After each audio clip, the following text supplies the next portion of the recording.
Hey, it's Kelly here, former crack addict, recovery coach, and Life Beyond Sobriety. That is my private online community for people in addiction recovery who want to set big goals now that they're sober and make those goals happen. We learn strategies in weekly live coaching sessions to make those things come true. Go to lifebeyondsobriety.com and check it out 2 weeks for free.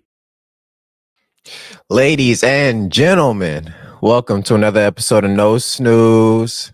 No Snooze. We back in here for another episode of the weekly phenomenon that is No Snooze Button. I go by the name of Dezo the Introvert. I'm 1/4 of this conglomerate. We here to give y'all everything in terms of culture, movies, music, news from around the world, man. We are running a little behind schedule. As y'all can see, none of my other people are up here. But we gonna make things shake, man. We're gonna make things rock. We're gonna see what happens. Um uh as y'all know, man, last night, well, not even last night, 2 nights ago, the Tyson Paul fight happened. We're gonna get into that, get into, what really happened that night. Was it rigged? Did Tyson look the best?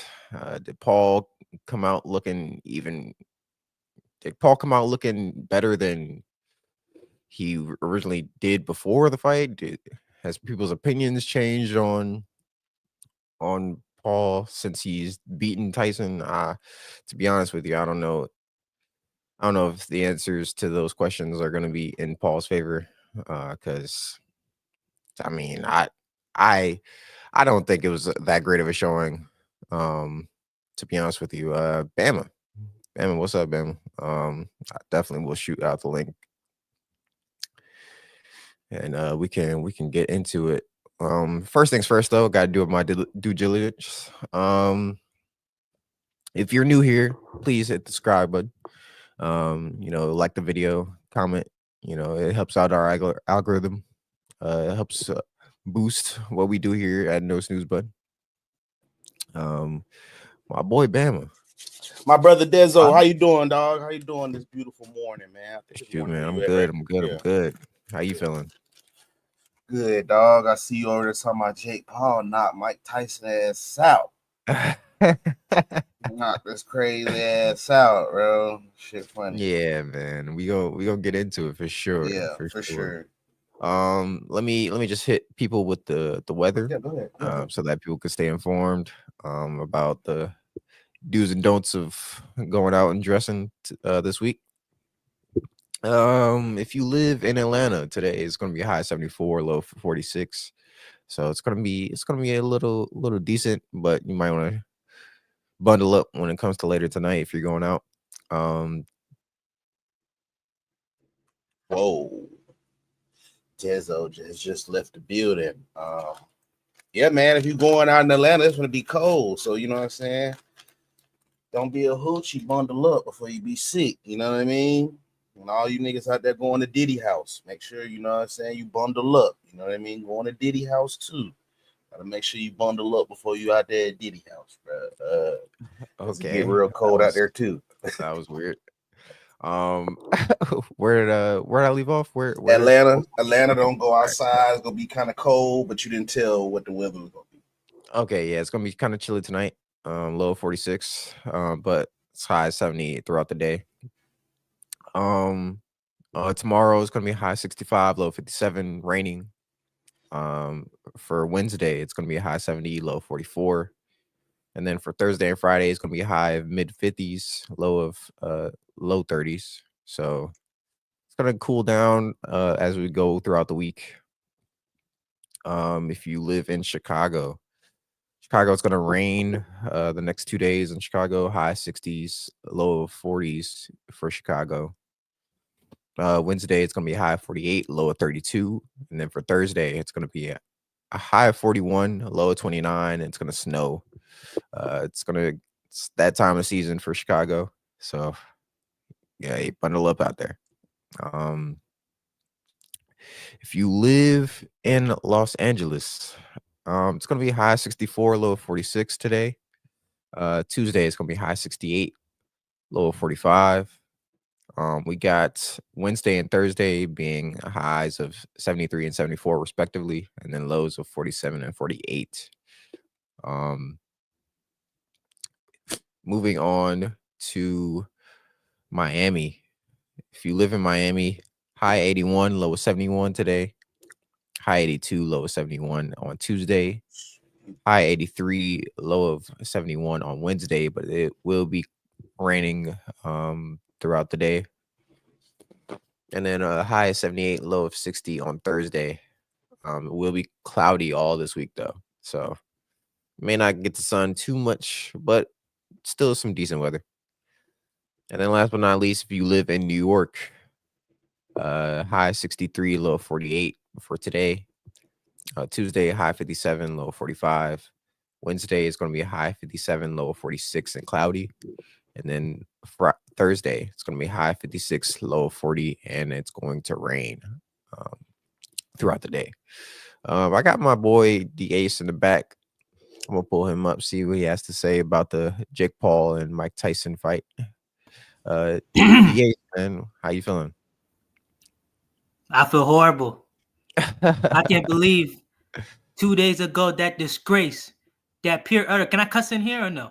Yeah, you're good. This pure utter shit garbage water, basura, caca. You know caca?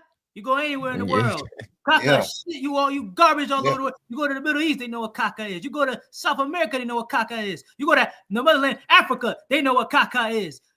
That means you shit all over the world. I can't believe this disgrace. This is a disgrace to boxing. This is the closest thing to senior citizen abuse. I was about to do something I never did before in my whole lifetime. I was about to call the police. I was about to call the government agency. I was about to call senior citizen of my state, Virginia, abuse organization. Because you see, a senior citizen just got abused. I swear to God, man, I can't believe it. Boxing is a disgrace. I'm done with boxing. I'm done. I'm finished. This is the last straw, man. To watch this atrocity. Mike Tyson, my hero, man. I know I'm very, very young, but Mike Tyson's my hero. Every time I watch him lose a fight, my heart just sinks, man. I start shedding, real men tears. This is disgrace. I can't believe Jake Paul coming out here showing his nuts out, man. Where's your pride at? Where's your honor as a man? You beat a 58-year-old man. Lee Big in the building. What the hell wrong with you? I can't believe it, man. I to watch that man get pummeled when that man was on a wheelchair a couple months ago. Man, it's just a travesty, man. I'm done. I'm done with boxing, man. That's the last straw. Yeah, it was a tough watch, man. Because I mean, Tyson came out. I got a real question though. Y'all actually was like hoping Tyson really win? No. Yes. In the back, bam, bro. Listen, I was raised by a conspiracy theorist, bro. Like I already knew it was a lineup. I already knew it was, bro. Like you can't get nothing past. But I mean, bro. Leave no conspiracy shit though right now. Like legitly, bro. Like, did y'all really think a 58-year-old man had a chance against a 26? Because I had to like tell other people, like outside of the boxing part, like Mike Tyson. If a 58-year-old man ran up on you at 26, bro, talking about something, I'm about to beat your ass. But we're not talking about any 58-year-old, man. I don't care. He could have just got done from the gym. Bro, listen here. I'm trying to tell y'all, bro. That was literally 2 years after I got done playing college ball, bro. I'm gonna mud stump a 58-year-old coming in there talking crazy, bro. Like you're wild. I'm not gonna lie to you, bro. If I'm sit right there, I'm like, bro, old niggas, you serious? All right, I'm in the if I'm in the best of my powers in my 20s, now that I'm even in my 30s, bro, there's no way I'm letting no 58-year-old, bro, like upstage me, bro, at anything, bro. Combat sports. Nothing, bro. Like I got the bones in my body. Bro. Y'all must not have been. If I'm fresh off the couch, then that's a different story, bro. Like, but if I'm in that field and I'm in that element, man, like there's no way that I'm letting him, bro, out to get the outreach on me. There's no way I'm letting him run up on. No, like for instance, bro. Randy Moss does not have a chance in hell of beating Patrick Surtain on no route whatsoever. No route. Like Patrick Surtain can go blindfolded and he should still be able to cover Randy Moss. Now, once upon a time when Randy Moss was in his prime, would you say that? Fuck no. Hell no, I wouldn't say that. Randy Moss taking Patrick Surtain for 6 every time. But at 58, there's no way you can logically tell me a 58-year-old is supposed to whoop a 26-year-old. Now, if we just going average for average person, still the 26-year-old gonna win. But now, once we get into the degree of which they practice, something of which they practice, bro, I still got to go with the 58-year-old, unless it's like some anime martial arts. We all know anime old men still whoop 26-year-olds some way, somehow. Even though I don't believe we already know Master Roshi still get it in, bro. Like, you see what I'm saying? But in real life, though, that shit not Goku done surpassed him in power, bro. Like many eons ago. You know what I'm saying? So, like, I mean, he didn't know. But real quick. Did y'all not watch the training videos that Mike Tyson was putting out? He was looking sharp, you know. He was looking like the bag the bag don't hit back, bro. The bag don't move like that well. You know, the bag ain't 6'4". Now, what I will say though, he did get hits in. Like I told people, Mike Tyson go hit him just because the instinct just once a boxer, always a boxer, bro. Like your hands perfectly will go in certain places, bro, to where you go get some hits off. But when it comes down to fighting, it comes down to conditioning, attrition. So that has to go to just off genetics alone. Like we moving away from the fact that this was a money grab for Tyson. 100%. I didn't want to believe it at first, but it was, yeah. We moving away because the thing is, bro, like the rules of that particular fight, allegedly, quote unquote, we got to use it allegedly. Prevented Tyson from winning that fight. Tyson had to go all 8 rounds to get all of that money. He had to, bro, like allegedly. So my thing is that these Jake Paul fights, bro, like of course these things are lined up, man. This young man ain't silly enough to just walk up in there and be like, all right, man, I ain't getting put down, man, on no damn Netflix, man. Like, yo, they paying a lot of money for this. And this, that, and the third. Now, if he was on the card with the weighted boxes and you had to pick an event and MGM Graham and like with those type of dudes and whatever, that would be different. But he's not doing that. He's doing these fights under a different management team and this, that, and the third, and those fights is not on the same cards as a boxing a night or on Showtime or on pay-per-view. It's on Netflix and on other stuff. You know what I'm saying? So the reality is that, you know, this young man, he know how to draw audience and make money and draw people in. Real quick, Leaf, let me ask y'all something. How do y'all feel about, you know, because I've been seeing this floating around Twitter.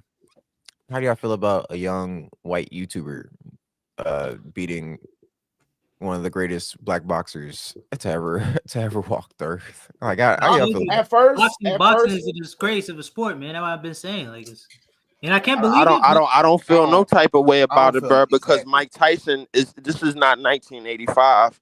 This ain't 1989. This ain't 1990. This ain't even Tokyo, Japan. That's what I'm saying. When he lost to Buster Douglas. It's 2024, and the man, and it doesn't take away from the fact that Mike Tyson is still one of the baddest individuals to ever walk a boxing ring and to ever lace up the boxing gloves. You know what I'm saying? So it don't take away from that. All it does is just add the allure that it's just Mike Tyson. And people believe that because Mike Tyson is 58 and he could run up on a bag that's not hitting back, bro. Like, and then like it just gave people yo, you see how Mike Tyson is still moving at 58? Of course, we see how Mike Tyson is still moving at 58, man, when he ain't got nobody in the ring with him. Of course, bro. You know what I'm saying? But they at the showed same Michael time, Irvin. They showed Michael Irvin running routes and catching passes. He did like they a full show Vince workout. Carter still He looked dunking good. is still dunking it in a Mike suit. Irvin still look good to this day. Like running Yeah, they routes, show catching the ball. Vince Carter, one of my favorite players of all time, bro. But he ain't it. But he ain't got the dinosaur on the front of his jersey in 2000s no more. I'm not 11 years old no more. I'm 36, and he like 40 something years old, and he can still dunk, bro. Even LeBron Coach did. Prime, even Yeah. Coach Prime, him and Ocho be joking, but like Coach Prime, DB technique is you still can see is fundamentally sound. Like, but in your head, you know this man 50-something, almost 60 years old. LeBron James, who is 40, and I literally disgust me, bro. Like everything that he did for the last 22 years, athletic is hell, still in spurts. Everything that he does. I'm gonna let you know though, we can't. He's not human. Like, he don't have the same DNA as the other 8 billion people on this planet. I'm gonna let y'all know that right now. When Armageddon come, that nigga's finna morph into a cyborg and protect us from this big ass beam. Like, you finna like, oh shit, LeBron, and then he just finna turn into something else. Like, that nigga's not real, bro. I'm telling people, bro. I wish he would. I wish he would. I wish he would, bro. That's bad. I wish he would, because guess what? I got the 6 stones for a reason, Bam. And I'm gonna use him, bro, to eliminate his monkey ass tooth, bro. Oh, you trying to get him? He finna protect us, man. Come on, man. He gonna protect us, man, bro. Who is he, Captain, right? That's like Captain America, bro. Yeah, bro. He ain't finna protect us, bro. He finna look out for himself, bro. Like he been doing, bro. I will say this. I'm a protector, as he should. Leaf. I'll say this though. I'm a LeBron hater too, but off the court, bro, he actually all right dude. Come on, man. Like, LeBron is an all right dude off the court, bro. On the court, yeah, he'll spoil everybody. You could tell, like, he's been given off the court, him being an all right dude, bro. Guess what, Bam? I don't give a damn. I never did. I've always looked in the surface, bro, on a basketball level, bro. Like, and that's how I judged them off the court, bro. I could give a damn, because you know what, bro? Like, Cameron had a story the other day. He was like, yo, I had my man meet the agent and Kevin Durant, and he said he went over there and said he had a little poor vibe. He was like, yo, my nigga, that's fucking Kevin Durant, bro. Like, he was like, yeah, Fleet, man, it's all good. He was like, yo, tell me what's wrong. He was like, yo, the nigga been getting 35 nights in a row. When I decide to put up my money on the 6th and the 7th night, bro, he decides to get 25. I feel the way. So my thing is like, man, like, yeah. But I don't even put up parlays, bro. And my thing is like, I went to the Nets game and I saw Zach Edey, bro. Like, I don't think I've ever seen a human being that enormous and ever in my life. I like pause. Like, yeah, that's a wild pause, bro. Like, I ain't gonna lie. How did we get to that? I don't think I've ever seen a human being, bro, like that height and that stature, bro, ever in my living days. When I tell you, I was spotted. When I tell, hold on, wait. When I tell you, I was spotted stairs. Why are you promoting Zach Edey, Leaf? I'm not promoting Zach Edey, bro. I'm not. This is not what this is. My thing is like, I'm not at all of too many things, bro. Like in my life, bro. Like that's the thing about it. Like when I see people or when I see athletes, even in general, but even if I ever see LeBron James, bro, it's still gonna be. I'm gonna still have that on my mind. I'm like, yo, these 22 years, bro. I literally watched you cut corners and do all of this other shit, bro. Like in the media and on the court. I'm gonna keep that in mind, bro. Because I know how I felt, bro. Like, and when you did it at the time. Okay, all right, Nick. I hear you. I thought Cat. Let me say this. Almost crashed out with Paul. Cat said I wanted careless. But let's get back to the Tyson joint. I wanted to say this because you brought up a good point. At first, I was feeling like how you said, Denzel, like, damn, bro, he beating up on all our black superheroes. Anderson Silva, Mike Tyson. Like, he find all our black heroes. But at the same time, I don't know how much of a black hero Mike Tyson is, bro. Ever since that nigga got his little podcast, I be watching him, bro. Like, when black people come on the show, that nigga talk hella aggressive. Like with that little black girl. I don't like how aggressive. Oh, Legend's dead. I ain't no Legend. All of this shit. It's like, bro, you talking hella aggressive to a little girl, bro. Like, But when white people come on this show, that's when he preached this. I'm Gandhi. I remember I'm crying. I remember I used to be a warrior. I ain't that warrior no more. It's like you get in tune with your feelings when they on your show. But bro, here it is, a little black girl, but she like 12, 13 years old. Y'all know the little black girl. She asks questions of I know you're talking about. You know what I'm saying? Like, how you want people to remember you got to stop putting that, Diddy on your emblems, bro. Like, we're not all promoting that no more. But it just threw me off how aggressive. Oh, Legend's dead. I don't want to be no Legend. I'm like, bro, like, why are you acting weird with your people, bro? Like, I get it. Lil Boosie up there talk shit to him, but there's been a few times, bro, where it's been a few black people on there. He just talk hella aggressive. Like, what you be aggressive? Like, we love you, nerd ass nigga. Like, but he'll sit there and act like, you know what I'm saying? I don't know, bro. Like, he just act weird, bro. Like, but I'll say this too, though. I be watching the show. He be real weird with black people. For sure. But I think you got to remember too. It's kind of the same thing. Remember when Lil Wayne made that comment about police, and he was like, "Yo, I don't think there's no bad police because a police saved him," and something in those lines. I don't want to misquote him, but basically, how the police guy saved him from when he shot himself and all that stuff. It's the same thing, kind of like Mike. Remember in the Ville in Brownsville, when he grew up when it was extra grimy and people was making fun of him. Remember, he was OD broke. He was a little kid. He used to get picked on when he was little. So in his mind, his people. Wait, who you talking about now? Mike. Nah, he grew up in Red Hook. He grew up in Red Hook, bro. He grew up in the Ville. What are you talking about? He grew up in Red Hook, bro. What you talking about? I'm telling you verbatim. Mike said it out of his mouth. Growing up in the Ville, he's not from Red Hook, bro. Red Hook is the only place I knew that had Pidgey coops, bro. Back in 90s and 80s, bro. I'm telling you, like, I mean, we could confirm it if we want, but I mean, but I'm almost 100%. I'm telling you, I'm almost 100% positive. Out of his mouth. But if he said he was in the Ville, bro, I believe it, bro. I ain't gonna go back and forth with it. But no, go ahead. The point I'm trying to make is that he was getting bullied, and he talked about himself getting bullied. So it is what I'm thinking about. I'm thinking in his mind, he's looking at my people are vicious towards me, and the person that came and saved me was my trainer.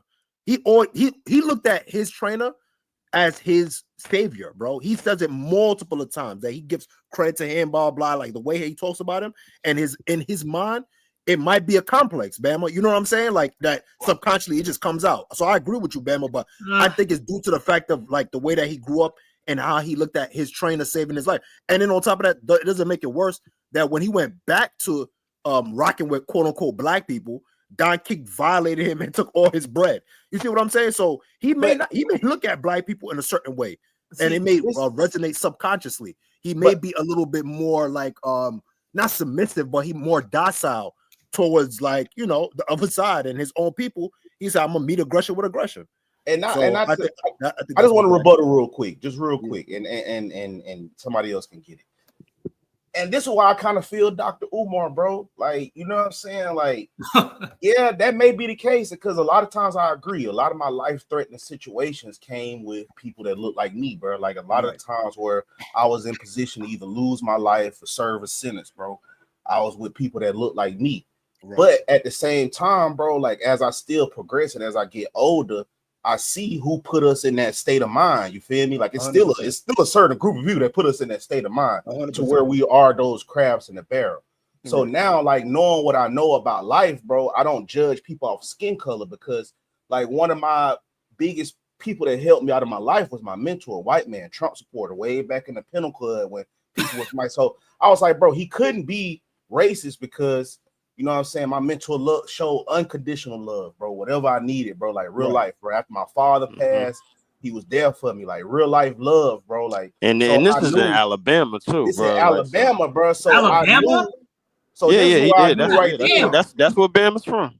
So this is why I knew right then, bro. Like, maybe, you know what I'm saying, it got to go off person to person. It can't really go off of white people this and black people this. It got to go off person to person. Exactly. That's why I feel like, with Mike Tyson, bro, if he ever hear this, bro, like, that little girl ain't nobody from your hood or school that picked on you, Mike. Like, that's a little girl, bro. You got a daughter, Mike. Like, come on, gang. Like, at some point, like, where do we use our, you know what I'm saying, our discernment, you know what I mean? Or use our I feel you, like, yeah, keep your guard up. Like, a lot of times, like, if I'm in the hood or whatever, yeah, you fucking right. I ain't just finna be as friendly as I am where I live at right now in California. You feel me? Like, of course, I know to lock your doors. Hey, man, don't be friendly. Don't be laughing. Don't be too drunk. I already know that. You know what I mean? But at the same time, am I just gonna sit there just like, for instance, I'm at a college right now where I work and I give Black students, you know, a village space, scholarships, books, all of that, whatever they need. Why would I have that same type of energy with them and they showing that they trying to better themselves? Why would I keep that same type of energy to what I would have somebody on the block? You see what I'm saying? Like, I know you ain't up to no good, nigga. You ain't had a job in 8 years. You feel me? Like, you've been selling weed on this corner for decades. You know what I'm saying? I know you ain't up to no good, but if a kid right here showing me they trying to do something productive instead of destructive, especially with our youth nowadays in the age of the YNs, you feel me? Why would I have some hostility towards that? Like I said, I give y'all a little Boosie and MO3. Yeah, I'll be kind of aggressive with them too because of what they rap about and what they promote. Like, MO3 was already in some shit when he came on the show. What you on Mike Tyson podcast for? And you in some motherfucking you in some, yeah, right. You know what I mean? So I feel that, but it's like, bro, I can't really get with that little kid, bro, because regardless of whatever color she was, bro, how I look being working in education majority of my adulthood after college, bro, like, they kids, bro, like, yeah, they white, yeah, they Black, Mexican, all that, but if you know, bro, if you in work there, early childhood education, bro, you know they just kids across the board, bro. They learn all that other bullshit later, bro. Later like, on in life, you know what I'm saying? For sure. So why, like, Mike, you know what I'm saying? You did that. That's why I was like, I want that white boy to knock him out, bro, because he didn't have to do that little girl like that, bro. He could have gave damn. Hold on, man. You from I didn't know that's where Ben was going with that. Damn, man. I didn't know that's when I said, I ain't know where Ben was going there neither. Bro, but when I saw that Jake Paul interview, if y'all ever see that shit on that little girl page, bro, after I saw that interview on Instagram, I had commented, I hope that white boy knock his ass out.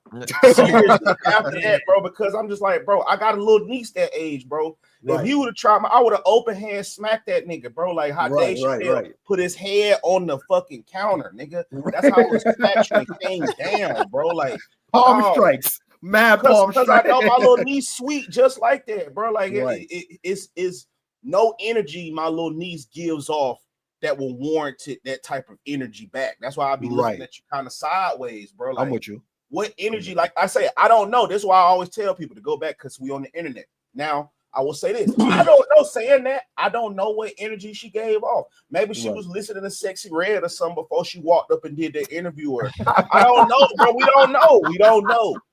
But I just feel like from face value, bro, it was no reason for him to do that. And that's why I was glad Jake knocked his ass out. And plus, if you was Mike Tyson and all that stuff happened, bro, like, think about it, bro.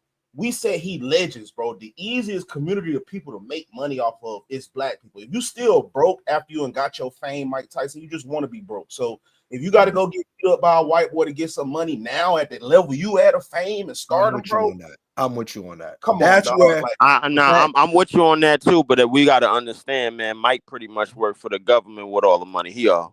I ain't gonna hold you, bro. Like this payday, bro, was a must. Yeah, like the show that he did, bro, the little stand-up show that he did, he didn't get paid not $1 from that shit. All that shit went right to the damn government. They still taking money from him to this day. Damn. To this day, bro. Like, so, like, Mike, like a lot of the stuff that he did in his youth, bro, he paying for now. He paying for now, bro, as a grown man in his 50s, man. So I mean, I understand because, you know, as a young man, you gonna make mistakes. Even as a young athlete, you know what I'm saying? Like Mike was 18 years old, man, when he won heavyweight championship of the world. He was 18. That wasn't even like, yo, you gotta just to add on, Leaf, like that's not in his mind. He not even winning that at that age. He's not even looking at himself as an athlete. Let's be for real. Like, you see what I'm saying? Like, I mean, that was part of the problem as to why everything that's happened with Mike over the years has happened the way it happened. 100%. He never really looked at himself as an athlete or whatever like that, man. He never really carried himself in that. This It was was a person that always was trying to find themselves. yeah. He was and still to this day. I feel like you Mike can still at least see it. You still yeah. see You can it. still you can still see it. I'm You can sorry, still see it bro, to this day. But if what Pirate's saying is true, bro, that man blew 230 M's, nigga. You want to be broke, bro. Fuck that. You gotta try to. You gotta try to go to broke. You gotta try to go broke. How do you spend that much money, bro? He blew 230. It's below 230 M's in a lifetime. I don't think it's necessarily difficult. But it's not difficult. It's not difficult at all. In a lifetime, bro. You can do it, man. Yeah, bro. Like you spend 58 years on this earth, bro, and $230 million, bro, hasn't been spent out of your pocket. Estimated at that time, bro. Like you could blow that in 10 years. You could blow that. You could blow that in 15. I don't know, bro. I'm really trying to think right now. You could blow that in 25 years. Unless I develop new bad habits, I don't see me blowing that in that's what I'm saying. Like I understand that it may not be difficult. I mean, okay, maybe it wasn't 230 mil all at once. Leaf. Hold on, let Dezo goddamn leaf. I understand that it might not be difficult to blow that much money, but at the same time, it's like it takes the financial literacy of a squirrel to blow that much money, bro. Like you gotta be able to like Tyson, bro. Like let's be for real. Like come on, like let's be for real. But he ain't have nobody in his corner saying, "Hey, no, he didn't. No, that's the problem. That's the problem, Dezo. He didn't. And y'all thinking it's 230 mil all at once. Right. That's what y'all think. My thing is nobody told Mike, hey, that pet lion. Nobody told him. May not be the best investment, you know. What I mean? Nobody told him. Saying, bro, but I don't think y'all understand. Like, yes, 230 million is a lot, but I'm gonna put it in perspective how a lot of people don't get that. You remember your family reunion, bro. I don't know y'all families, but I'm just thinking about the average black family. Think of that family reunion, bro. All of y'all collectively won't be able to get $230 million. Like if you just average all of y'all salaries at that family reunion, that's what I'm trying to say. It probably won't even get to $50 million, bro. Like that's what I'm trying to tell y'all. Like it's like how much I get it, bro. Like if we just think on the grand scale, billions and trillions and all that, but to get to $1 billion, you got to get $1 million first, and that shit is so hard to get to, bro. So to think that he was fortunate enough to come across 230 of them motherfuckers. Let alone one. It is people still like people. Bam, what you gotta ask yourself. That wasn't him being fortunate. That was him being a baby beating the shit out of grown men. That nigga works for that. That wasn't. That's what that was. Fortunate. He was a grown man beating the shit out of grown. He was a baby beating the shit out of grown men. That nigga got robbed and taken advantage of. You know what I'm saying? That's what it was. That happens a lot because he didn't know no better. Where Mike Tyson was coming from, he didn't know no better, and then that nigga got taken advantage of, got robbed and stole from. That's what it was. He got robbed and stole from. That's what it was, man. Like, man, that could happen. That could easily happen to any one of you niggas up here that come from where you come from and don't know nothing about no money. Then I see that you was upset about the interview, but that nigga kept it real. Keeping it real, but what the energy, bro? Like he keep it so real with so many folks, and he cry with them. I'm not buying that, bro. So that's the time where you keep it real and you be aggressive. Like right there, you cry with other people though. Like that's what I'm trying to tell people. He keep it so real. He cry with somebody else, but this interview is just like you talking to a warrior right now in the motherfucking Congo, bro. I'm not buying that, bro. That's why that white boy not. What interview are you talking about? With the little girl, bro. You talking about when she asked when he was talking about legacy? Yeah. Why was he so mad and aggressive? I don't think he was mad or aggressive. That's just Mike Tyson. The nigga was talking. Who let that little girl interview Mike Tyson? Oh no. That's crazy. Who let that little girl interview Mike Tyson? The nigga kept it real. The nigga said, "Who cares? We're gonna die." Like nigga, that's you know what I'm saying. Like everybody has a different perspective. If he would have got it up on her and be like, "Don't ask me no shit like that," all right, nigga. The nigga didn't say he didn't do that to her. But that's basically she getting into journalism asking grown men questions. She a child asking grown men questions. She got a grown man answer. Shit,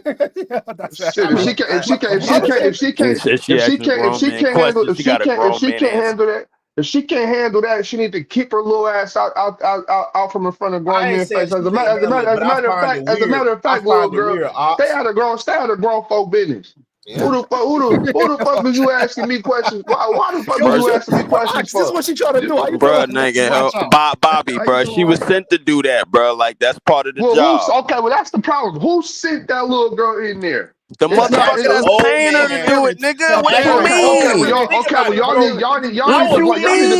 y'all need to This why I'm blame finna that cook right motherfucker. here. This why I'm finna cook right here. Mike Tyson is a Nah, man. psychopath. Mike Tyson is a psychopath. Who sent that girl in there? Who sent that girl in there to Mike, talk to that we know Mike is psychopath? a psychopath, but apparently That's what I'm saying. everybody else don't. Leaf. That's what I'm saying. Who sent that baby in there to talk to that psychopath? The people that's paying her, bro. Hold on, Leaf. Well, don't y'all niggas knew Mike Tyson was a psychopath back in the early 1990s, and somebody thought it was a cute idea to send this baby in there to talk to this nigga. He didn't run up on her like, hey, little girl, come ask me some questions. She asked a demon some questions and got some demon answers. Come on, bro. And then on top of that, you talking about that's why that white boy knocked him out. Imagine if he was 27 fighting him at 27. That fight would have lasted 27 seconds. Guess what? That fight would have lasted 27 seconds. That broke ass nigga need to do it at 58. Got his ass knocked out. He ain't 27. I ain't finna imagine nothing. I'm finna replay what happened. That 26-year-old white boy knocked his ass out. Yo, Bam, you know what the crazy part about that fight is, bro? Jake Paul ain't even want to knock him out. He didn't, bro. If you could tell, you could tell how the fight was going, bro. He had too much respect for him as a boxer and as a fighter, bro. Like, because when you get in the ring, he was trying to knock that nigga out. No, no, he wasn't. He was trying to hurt that nigga Mike. No, he wasn't. He wasn't trying to hurt Mike. There was mad times, Ox. I think it was mad times, bro. He could have, bro. Like, but he wasn't. He cut some off of some of the punches. I couldn't believe my eyes. I'm disappointed in Mike Tyson. I'm disappointed in everybody. Yo, I can't believe that shit. I can't believe that. That's what I'm saying. I can't believe this nigga 60 years old in there fighting somebody in their prime. That's ridiculous, nigga. Yeah, that's hilarious. First off, man, listen. Before I listen, I was raised by conspiracy theorists. I already know this shit was a lineup, bro. Like I'm like, yo, this is a lineup. Everybody that did fight previews and all of that shit, I went to everybody pages. I'm like, it's a setup, bro. Don't fall for it, bro. Like, come on, bro. Like I said, yo, Mike Tyson got me hyped, bro. Everybody looked at all them highlight videos of Mike Tyson moving around against a bag that couldn't hit back. That's what it was. Bro, even with that being said, bro, I still believe the same thing I believe about all Jake Paul's fight. Like, I still believe Mike Tyson could have beat that nigga up. Like, keeping it real. I still believe. I do too. The problem is, Mike Tyson was holding back. Like Mike Tyson was still holding back. Yeah, Bobby, because it was a part of the rules, bro. He had to last them 8 rounds. And then once he got to the 8th round, he realized, bro, that's when his age started to show. It was like, I'm 58 years old. Man, if I was gonna knock this fool out, I would have did it in the first round. I honestly 100% believe that Mike Tyson had to hold back. Like, I still even watching that fight, even watching that fight, I'm looking at it like, yo, this nigga Mike Tyson not even trying, bro. Right.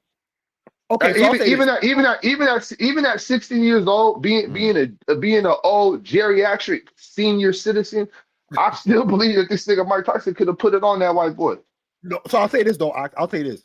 I think that if they didn't have that rule to make it to go 8, and they said they let the chains go off early, I think Mike would have put it on him in the first couple of rounds. Like I think Mike would have got him out of there in the first 50 seconds. Yeah, I think he would have punished him. But at 60? No, yes, 60. Bama. Yes, He still has enough. he still has enough Bama. I think in his torque. You remember because the way that he fights, he throws his whole body into punches, right? So I think he still has the torque to really put pain and but also I will say this: he doesn't have the same abdominal strength that he used to, and a lot of his power is in his legs and in his abdomen because he rotates and throws punches. He doesn't really throw punches straight. So I think you could clearly see when Jake Paul was throwing him body shots. He could have handled them them. I'm not gonna front them body shots. He was eating them, but he couldn't take a lot of body shots. And I think that's what, as the rounds got longer and longer, then you see oh damn, he's old. But I think the rules kind of held him back. He couldn't really do nothing. Same thing with Roy Jones. You saw what he did to Roy Jones? Bro, he was about to crunch him. And they said, that nigga Roy Jones even talked about it. He was just like, nah, I ain't doing this shit again, bro. Two old geezers full of fucking white and brown liquor. That nigga Roy Jones ain't had no fundamentals, bro. So he ain't know when that's true. That body didn't know when to duck. Tyson, bro, y'all bugging right now, bro. Yeah, Tyson is definitely in shape, bro. He is in shape. He eating clean, he jogging, bro. Man, he is gonna spank that nigga 10 out of 10 times, bro. He did that shit so his viewers won't feel like they got robbed, bro. Because I agree with that. He don't give a fuck about his viewers. If that nigga could have put Mike Tyson down, he'd have put that nigga down. No way. Why, nigga? Why? Don't nobody give a fuck about Mike Tyson, nigga. We talk about him right now. So you listening to what this nigga talking about? That nigga don't give a fuck about Mike Tyson. If he could have knocked out Mike Tyson, he would have knocked out Mike Tyson, bro. Nigga, come on. I know if Mike Tyson step in the ring with me talking shit, bro, I'm trying to put that nigga fucking lights out, nigga. I know for a fact. I know for a fact this nigga, if Jake Paul could have knocked him out, he would have knocked him out. There is nothing in Jake Paul that tells him, oh, let me take it easy on Mike Tyson. Nigga, are you niggas crazy? Mike Tyson is dangerous as fuck, nigga. No, hold on, bro, because you can't, because nigga, this is a combat sport, nigga. Your life is on the line when you're in that ring, and you can't play with a nigga like Mike Tyson. That nigga is still very dangerous, bro. I guarantee none of you niggas up here could take a punch from Mike Tyson. That's what these dudes up here was talking about. Mike Tyson to knock your fucking chin off, nigga. Are you crazy? A body shot. Nigga, if you stand there trying to take a body shot from Mike Tyson, bro, you'll be pissing blood for 3 months, nigga. Are you out of your mind, nigga? Are you niggas out of your mind? The older you get, I ain't even gonna say give me nothing, bro. Like if I'm in a forest, something y'all gotta understand about this shit is, bro, just because he's older doesn't mean he hits softer, nigga. The only thing that changed with this nigga is his stamina. You know what I'm saying? Shit like that. His speed. That nigga still hits hard as fuck, nigga. He can still take. He can still take punches to the chest. Your testosterone drops hella far. Bro, so you thinking Mike Tyson don't hit hard? Not compared to a nigga that box every day. Fuck no. I didn't say in comparison. I didn't say in comparison to nigga that box every day. I said that you up here trying to spew some nonsense saying that this nigga don't hit hard. I don't know if he hit hard, Bobby, because I ain't in the fucking ring with him, nigga. Are you niggas out of your mind? I ain't in the ring with him, nigga. Are you niggas out of your mind? Based off of what I see, I don't know if he hit hard, nigga. Are you niggas out of your mind? Like, what is wrong with you, nigga? I don't know if he hit hard, man. I'm using my proper judgment. What made you niggas wake up this morning? What made you niggas wake up this morning and talk some shit like this? Bro, you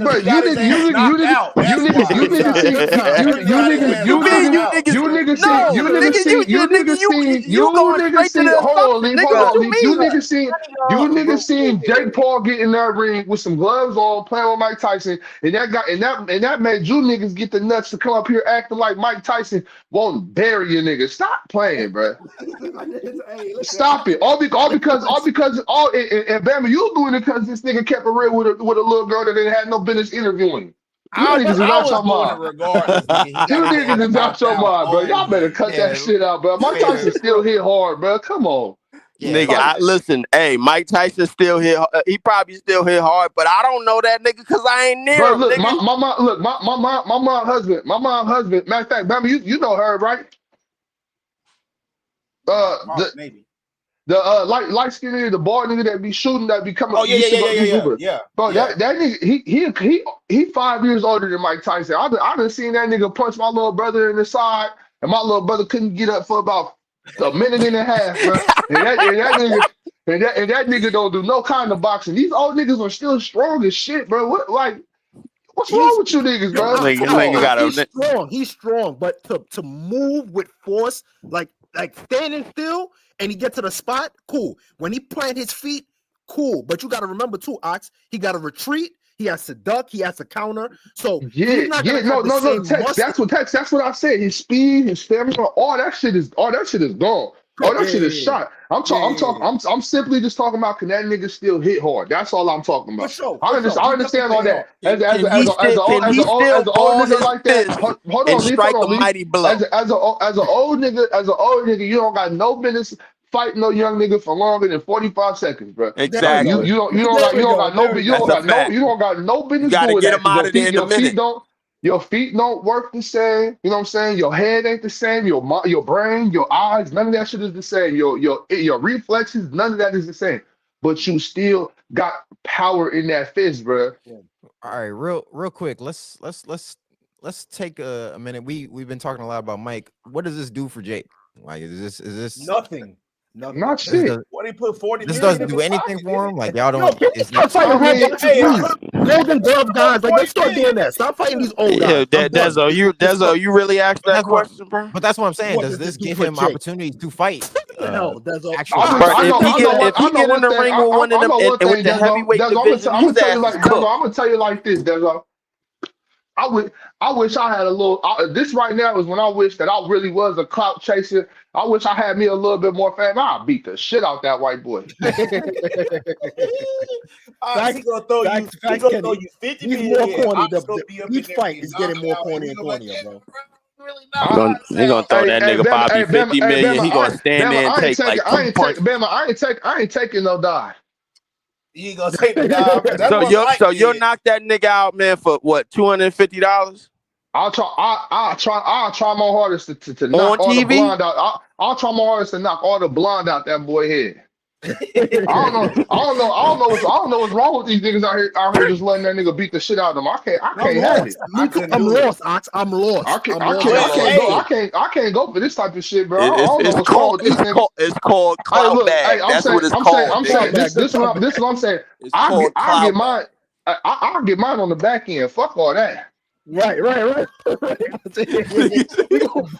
not going all the way with this. I need my pride first, and then I'll catch it. Hey, Bobby, I agree with you, bro. But money talks and bullshit runs the fucking marathon, nigga, bro. Don't say you'll get yours on the back end, bro. I'll get mine on the back end. At minimum, bro, we all sitting up here with might be 10,000 subs, and that nigga is touching 500 mil, bro. Like, stop it, bro. Nigga, fuck a sub, and that's the thing. Like, even with that being said, that's what I mean. But I'll get mine on the back end. Like, I don't need your check, Jake. I'm gonna get mine on the back end. We gonna get some subs up. Cause nigga, I'm gonna be going crazy in these press conferences and all that. I'm gonna get my subs up and get my issue on the back end. You talk about clouding up? Oh yeah, we about to cloud up for sure. Cloud up for sure. We about to cloud up. I'm tired of seeing him going against Anderson Silva, Nate Robinson of the world. These bum ass old. I ain't gonna lie, that nigga Nate Robinson retired. No business in there. Yeah, no business. No, that made no sense, right? Nigga Nate Robinson just jumped up into the punch, bro. Crazy. Jumping into a knockout. I ain't seen Nate Robinson since, bro. Man, God, listen. No, I seen Nate Robinson terminal illness, bro. He got like a terminal illness, bro. Yeah. Nate Robinson do got a terminal illness. His kidneys are failing. I felt shit, bro. Yeah, that's fucked up, which is insane, bro. Which is insane.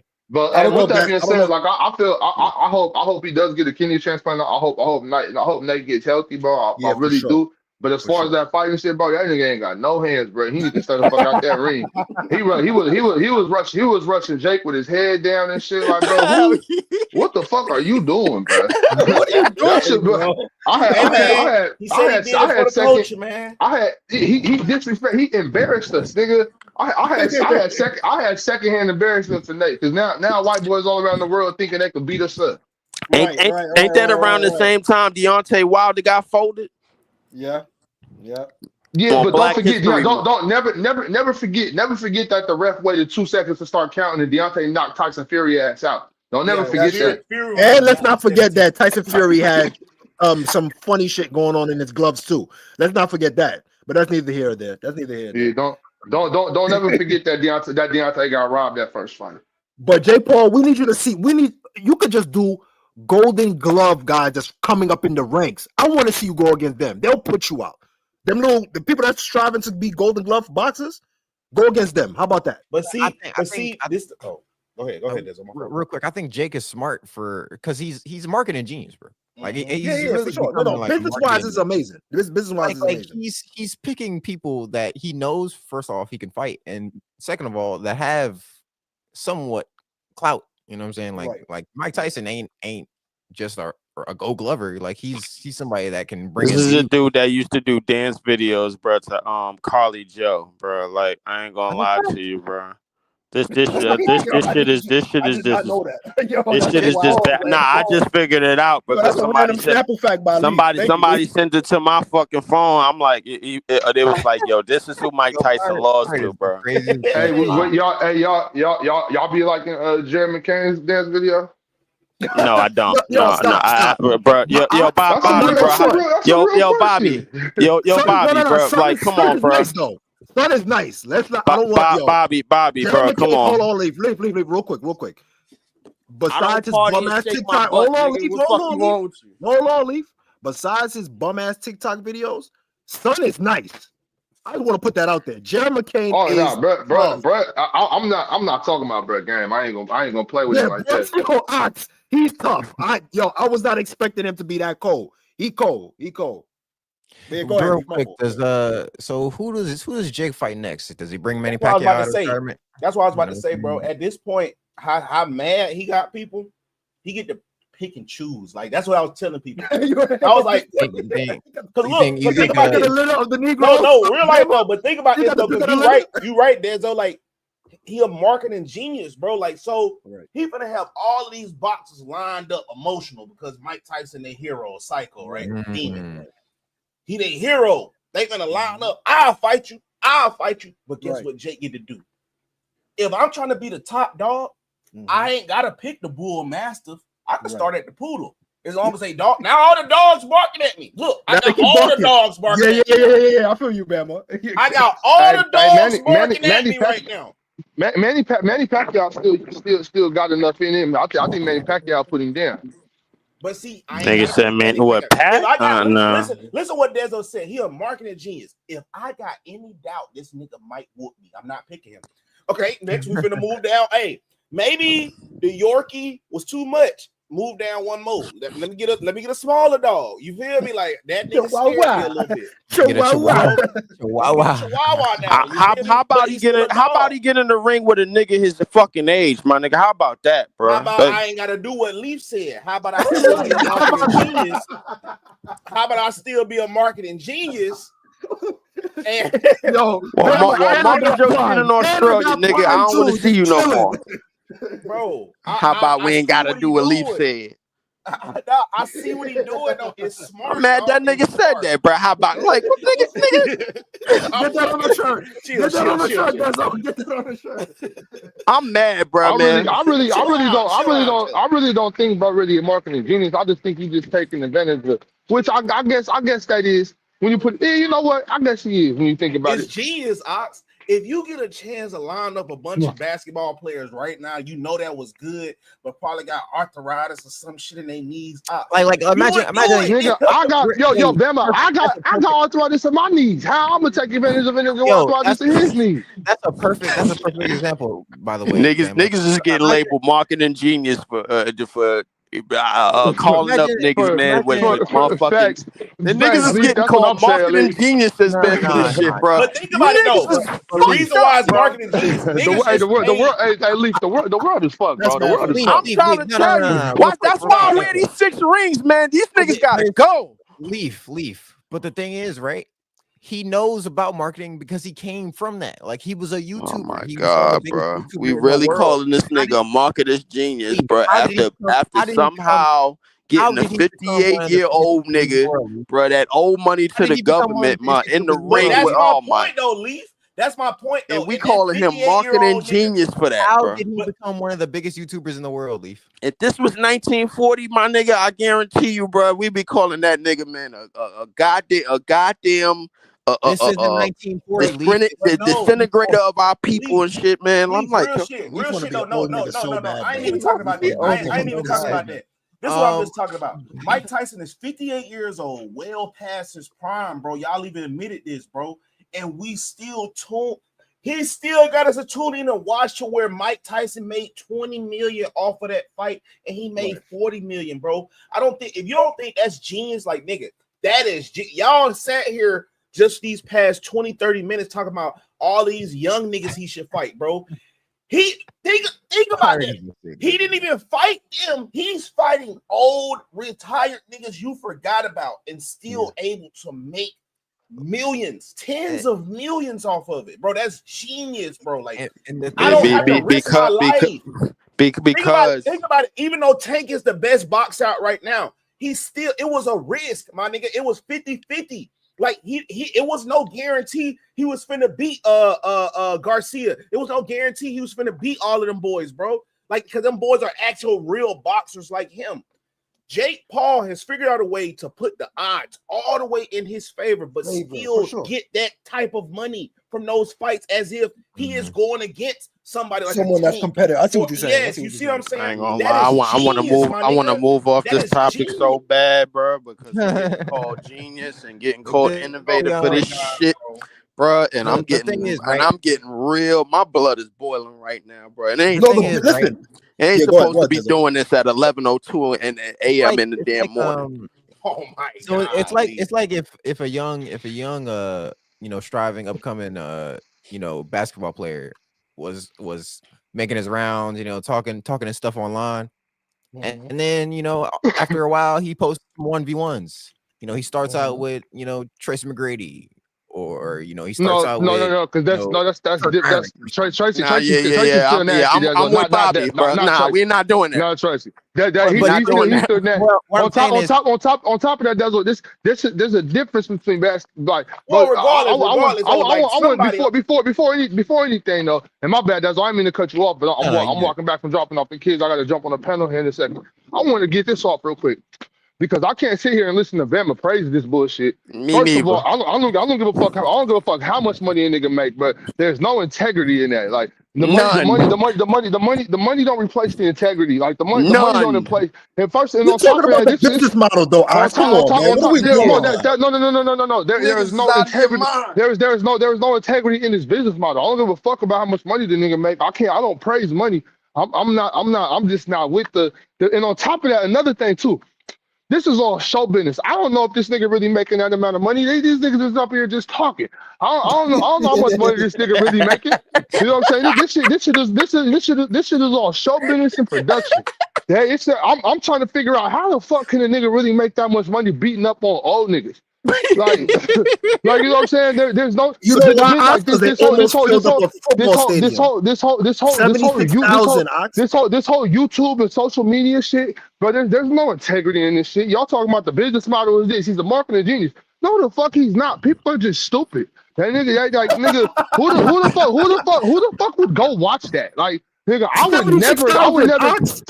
Yeah, I ain't watch my nigga. I ain't gonna lie to you niggas. Stupid motherfuckers that went to go. I would never.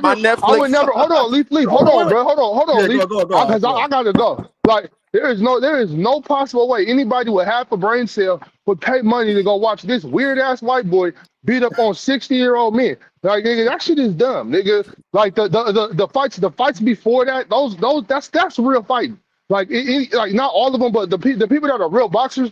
That shit, like Dave Robinson. Not No, Nate Robinson. No, I'm on the card. I'm talking about the prelims. Yeah, I'm talking about the prelims. Oh, got you. Like Oh, the nigga, prelims. some of them like I can praise if when Jake Paul say stuff like I can get real fighters paid in his thing, like I can see that, but actually him, like nigga, I don't have no respect for Jake Paul, bro. Like that shit is At sad, all. bro. That shit is despicable. And just because you get paid to do it, don't mean it's good. Just because you get rich off it, All money don't ain't mean it's good good. money, man. There is no integrity. There is no None. integrity in a 27-year-old ducking. I mean, cause look, you getting in the ring in a combat sport, and it's real niggas out there that's real warriors. That's how yo come fight me. And that nigga like, no, I'm cool. I'm gonna fight a senior citizen. Nigga, you's a bitch, nigga. That's corny. Nigga, you a straight nigga. That nigga is a straight hoe. Nigga, a straight hoe. Nigga, there is nothing to praise. There is nothing to praise No about this integrity nigga. in that This shit, nigga running around ducking. He running around ducking people in their prime. He running around ducking. He running. No, hold on, bro. Hold on. You don't got to hear. You don't got to hear, bro. Take your headphones off. Take your headphones off if you don't want to hear. No. Take your headphones off if you don't want to hear it text, because I'm gonna tell the truth every time. That's right. That nigga is a hoe. You can't tell me there's any integrity in ducking people that are your age. For what? Because you don't want to get hurt. Because you don't want to get hurt. Ain't no honor in that. No honor. But the thing about that though, Leaf, is that these niggas is talking about how much money you making. You think money can buy how much money he making? You think money can buy realness? You think money can buy heart? You think money can buy integrity? Nigga, no. You can't buy no honor, nigga. It can't, nigga. That nigga can't buy no honor, nigga. That nigga is disgraceful. Ain't no honor in that. That nigga is a disgrace. That's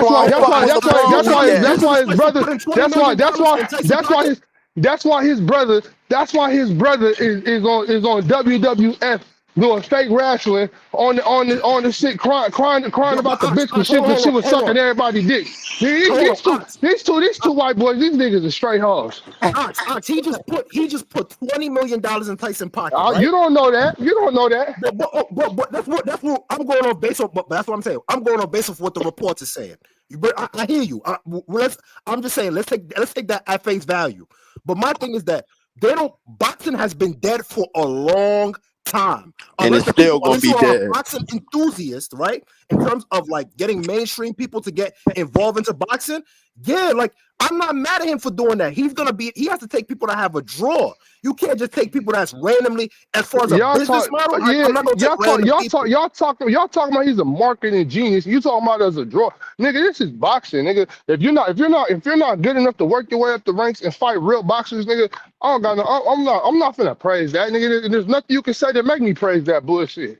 I'm not talking about him as a fighter. I'm talking about if I ain't got to go fight no prime boxer and I can still get the same type of money, that's marketing. That's smart. And then my nigga, I don't care what nobody talking about. I ain't gotta fight them niggas. Why are you trying to put me in the NFL? If I can make an NFL type of okay, so listen here. If I could play with the 37U semi-pro team and still get the same contract as Dak Prescott, why the fuck would I go face the NFL defense?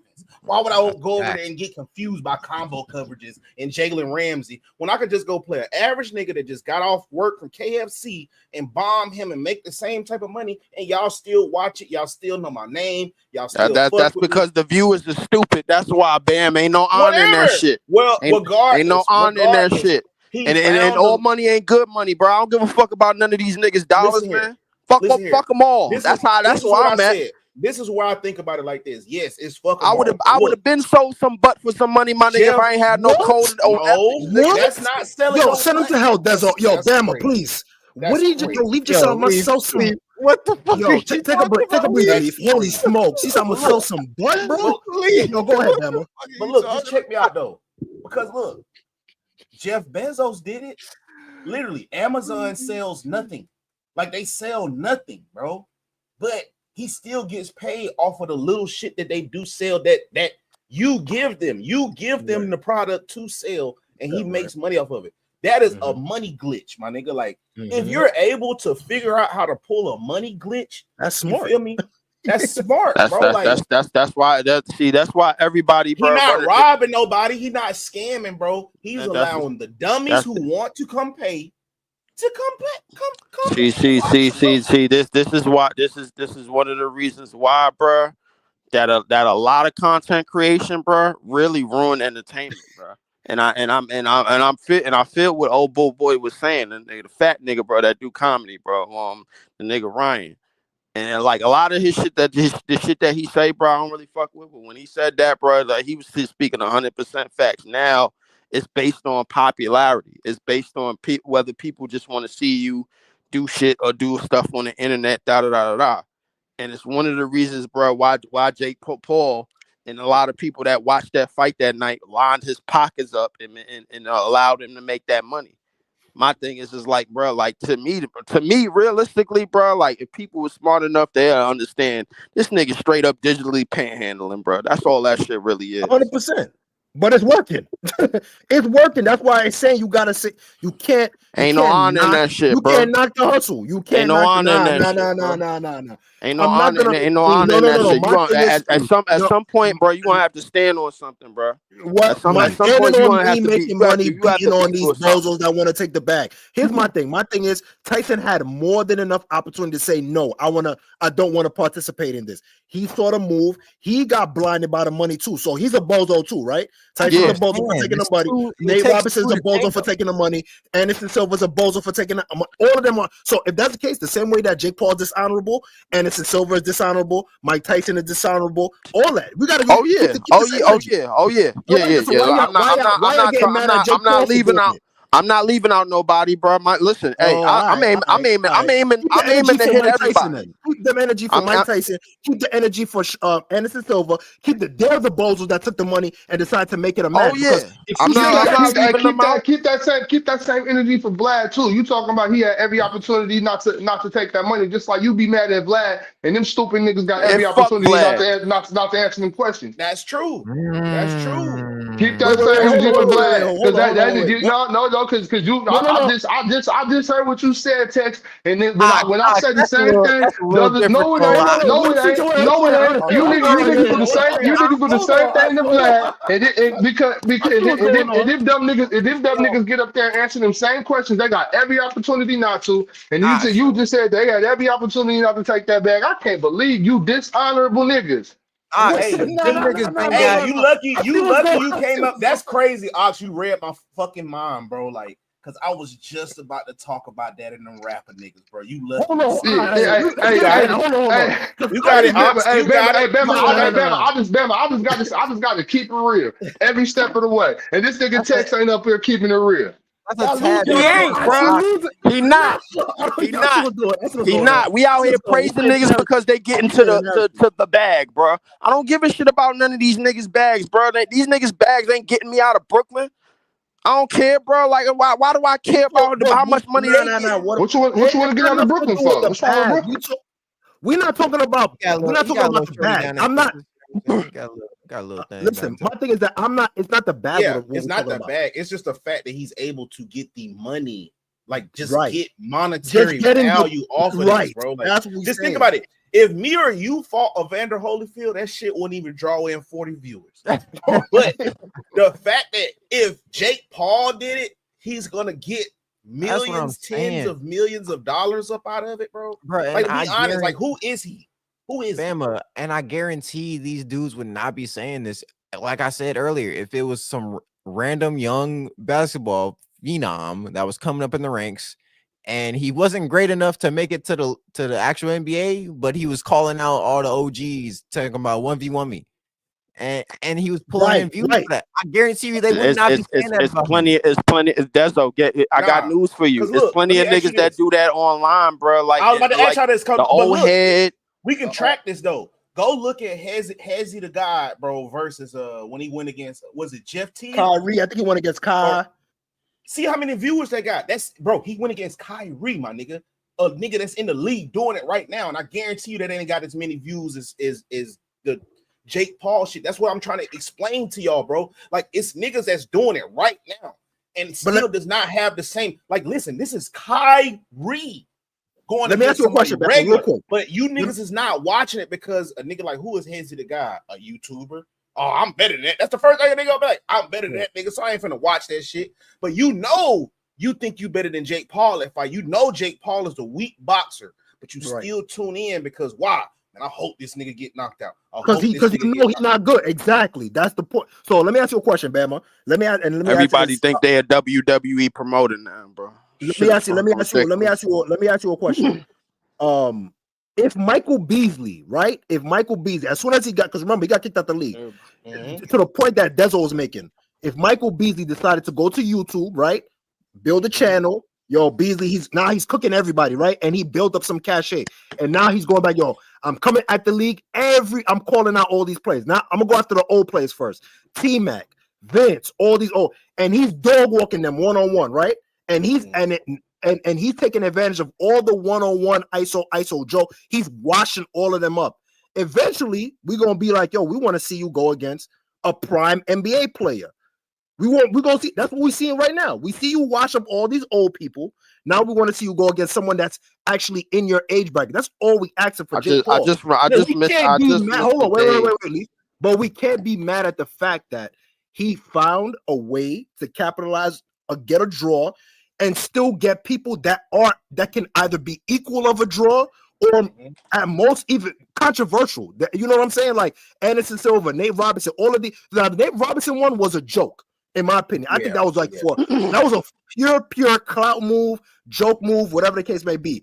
But after that, you can clearly see he started realizing, well, I can capitalize off of this if I go after the old guys. Let me do this, but they have some value in it. It's a business. Is it the same way that they don't have the integrity? You got to say that Mike Tyson don't got no integrity, and it's because they're accepting the bag. They're accepting it. See. My problem with this, bro, is when words like capitalize and those type of words come up, bro.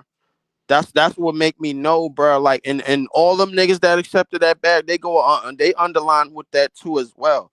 My point is this, bro. Like, we try to raise the youth and the next generation to make sure they ain't out here just doing anything just for money.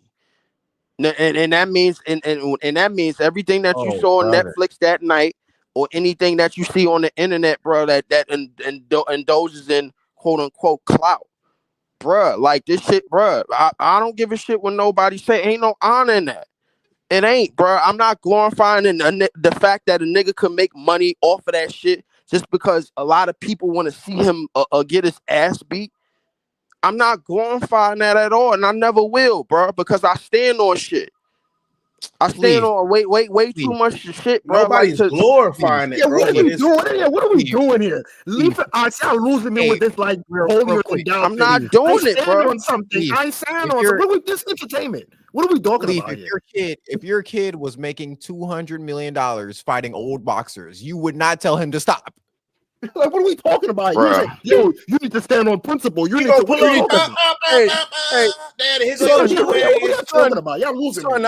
There's no honor. Niggas is acting like that 200 mil, bro, like on stretch, bro. These niggas blow money all the time, bro. So my thing is that, yo, are you doing anything? Them blowing money? That's their fault. Yeah, of course. But you do care, but you do care about them making money and how they making money off their deal. That shit is genius. No, it ain't, bro. It's not genius. It's fucking easy because you got dummies up out here funding that shit. That's what it is. This shit ain't no different. This shit ain't no different from an OF bitch, bro. When you're smart, hey, Leaf. Let me tell you something about American society. It wasn't no genius in that. Hold on. Let me tell you what how American economics work. It's called capitalism. You capitalize off of people that aren't smart, and you find a niche and you make money. Capitalism. You are capitalizing over the people that don't have the access or information to get the same thing that you're providing. That's why it's called capitalism. Well, listen, that shit got to. Not everybody got to do it, bro.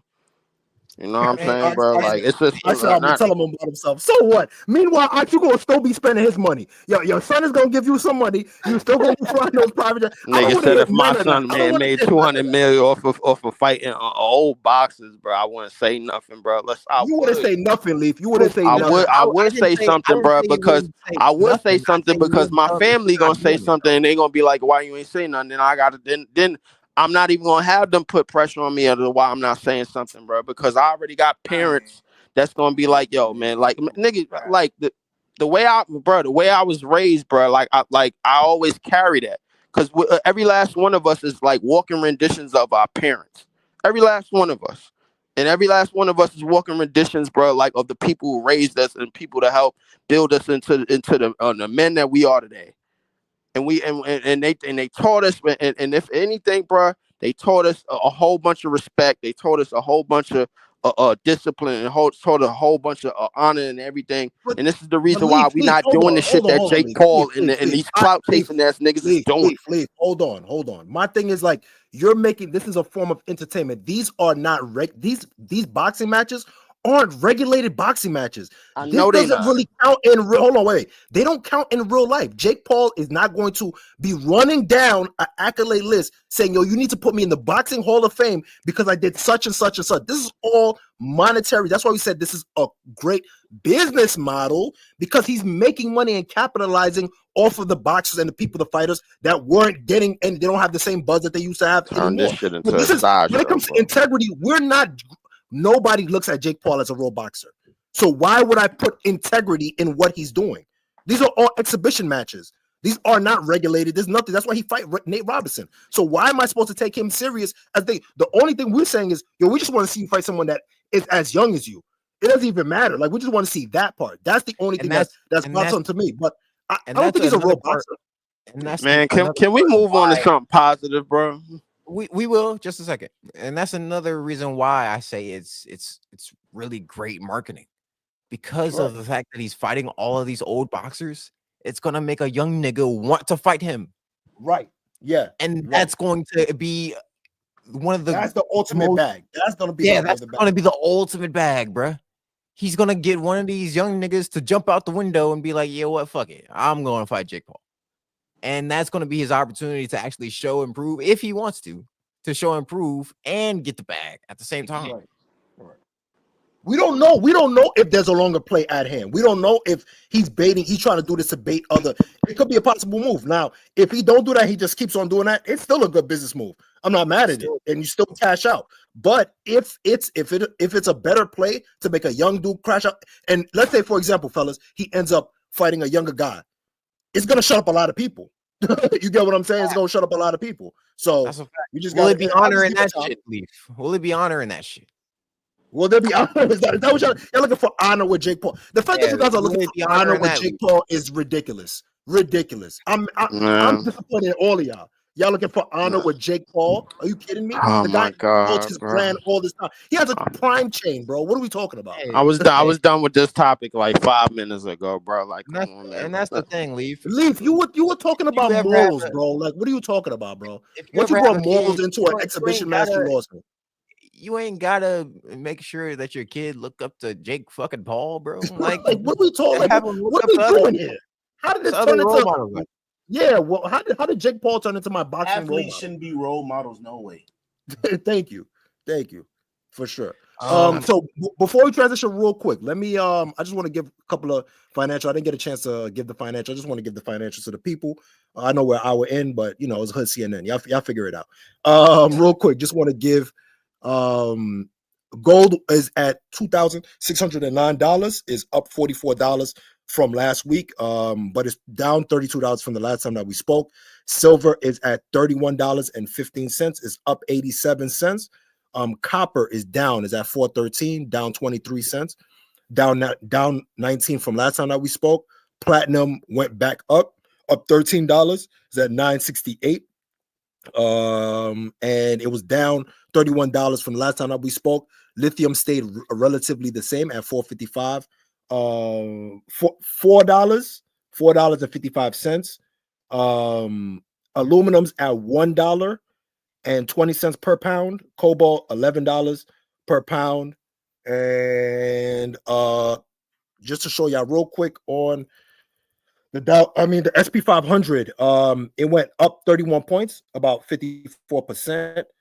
Dow Jones went down 96 points, about 0.22%. And the NASDAQ went up 168 points, about, what was that, 0.13%. The top 5 gainers is Oklo, Oklo Inc. That is an energy company, I think. I got to double check. Bloom Energy, Super Microcomputer. Nvidia went down, so it went down about, I think, two points. Nvidia is like the chip maker. So Super Microcomputer went up in its replacement. Twist Bioscience is like a healthcare company, a research medical company, and We Ride, which is the automated taxi, is still on top, going up 19 points and about 14%. Top losers: JetBlue, Lyft, Mara Holders, and Ionic Inc., which is like solar power. So yeah, that's that with the financials. Just a little financial break, and then we get to the new topics and whatnot. Yeah, so last thing I want to get off real quick. With the Jake Paul Tyson thing is it was confirmed by Netflix that the event did break more than 60 million households worldwide. So that's, hey man, that's a lot of people watching that fight. But you know what, I can't. I take that with a grain of salt because like everybody got Netflix, so it's like you know what I mean. Like I don't think people were like not going everybody out of their would way. watch. Not everybody is gonna put on the Jake Paul Tyson fight. But it's gonna, since it's been promoted that way, like that's gonna be. I'm pretty sure that's gonna be on the home screen. You're like, I might as well. You know what I'm saying? Yeah, like it's in my opinion, I think it was more of a convenience thing, like too. You know what I mean? Like the fact that everybody has Netflix and stuff. Listen, man. We can move on to some other topics. Shout out to Jonathan Majors. Mike Tyson, like seriously, whatever you're doing, just go back to your podcast, do your mushrooms, do your ashwa. We don't want to see you ever fight again. You don't got it. You don't got it.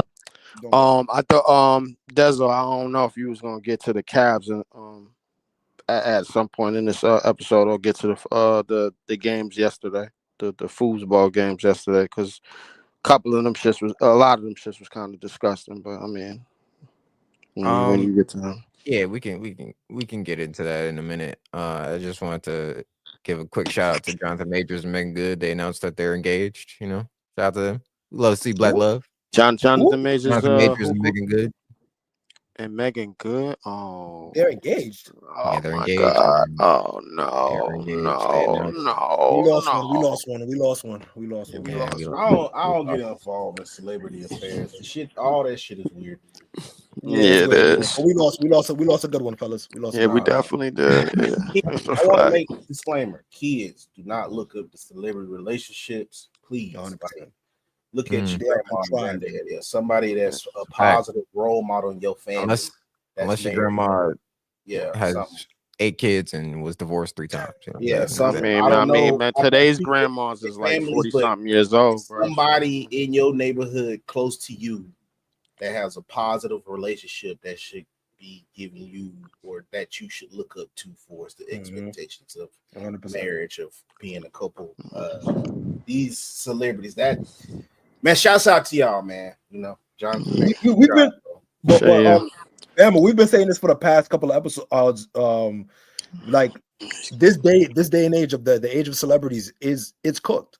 It's cooked. I think weird, bro. I think all of the veil has been cooked. You know all of that. The veil has been removed, and nobody puts as much stock into it no more. You get what I'm saying? I think which and I'll say this: I think what social media did in a good aspect was because it forced celebrities to be on social media and be like try to be quote unquote normal. The more and more you saw them, you're like, that's weird. I'm not really, you know what I'm saying? The more and more you saw them, the more you're like, oh, like this is not who we thought they were. So it's a good thing. You know what I mean? I think I think it was like removing all the smoking mirrors. Social media kind of removed the smoking mirrors for us to see like well, but the people that wasn't aware. But for the people that was aware, we already knew it. But the people that wasn't aware, I think it definitely helped that. And I think we're gonna see there's gonna be smaller stars, but I don't think there's gonna be like these big mega stars anymore. I don't think we're gonna have these sensation, like you know what I mean, these phenomenal like phenomenons like Michael Jackson, blah blah. I think all of that is dead. We're not gonna have those no more.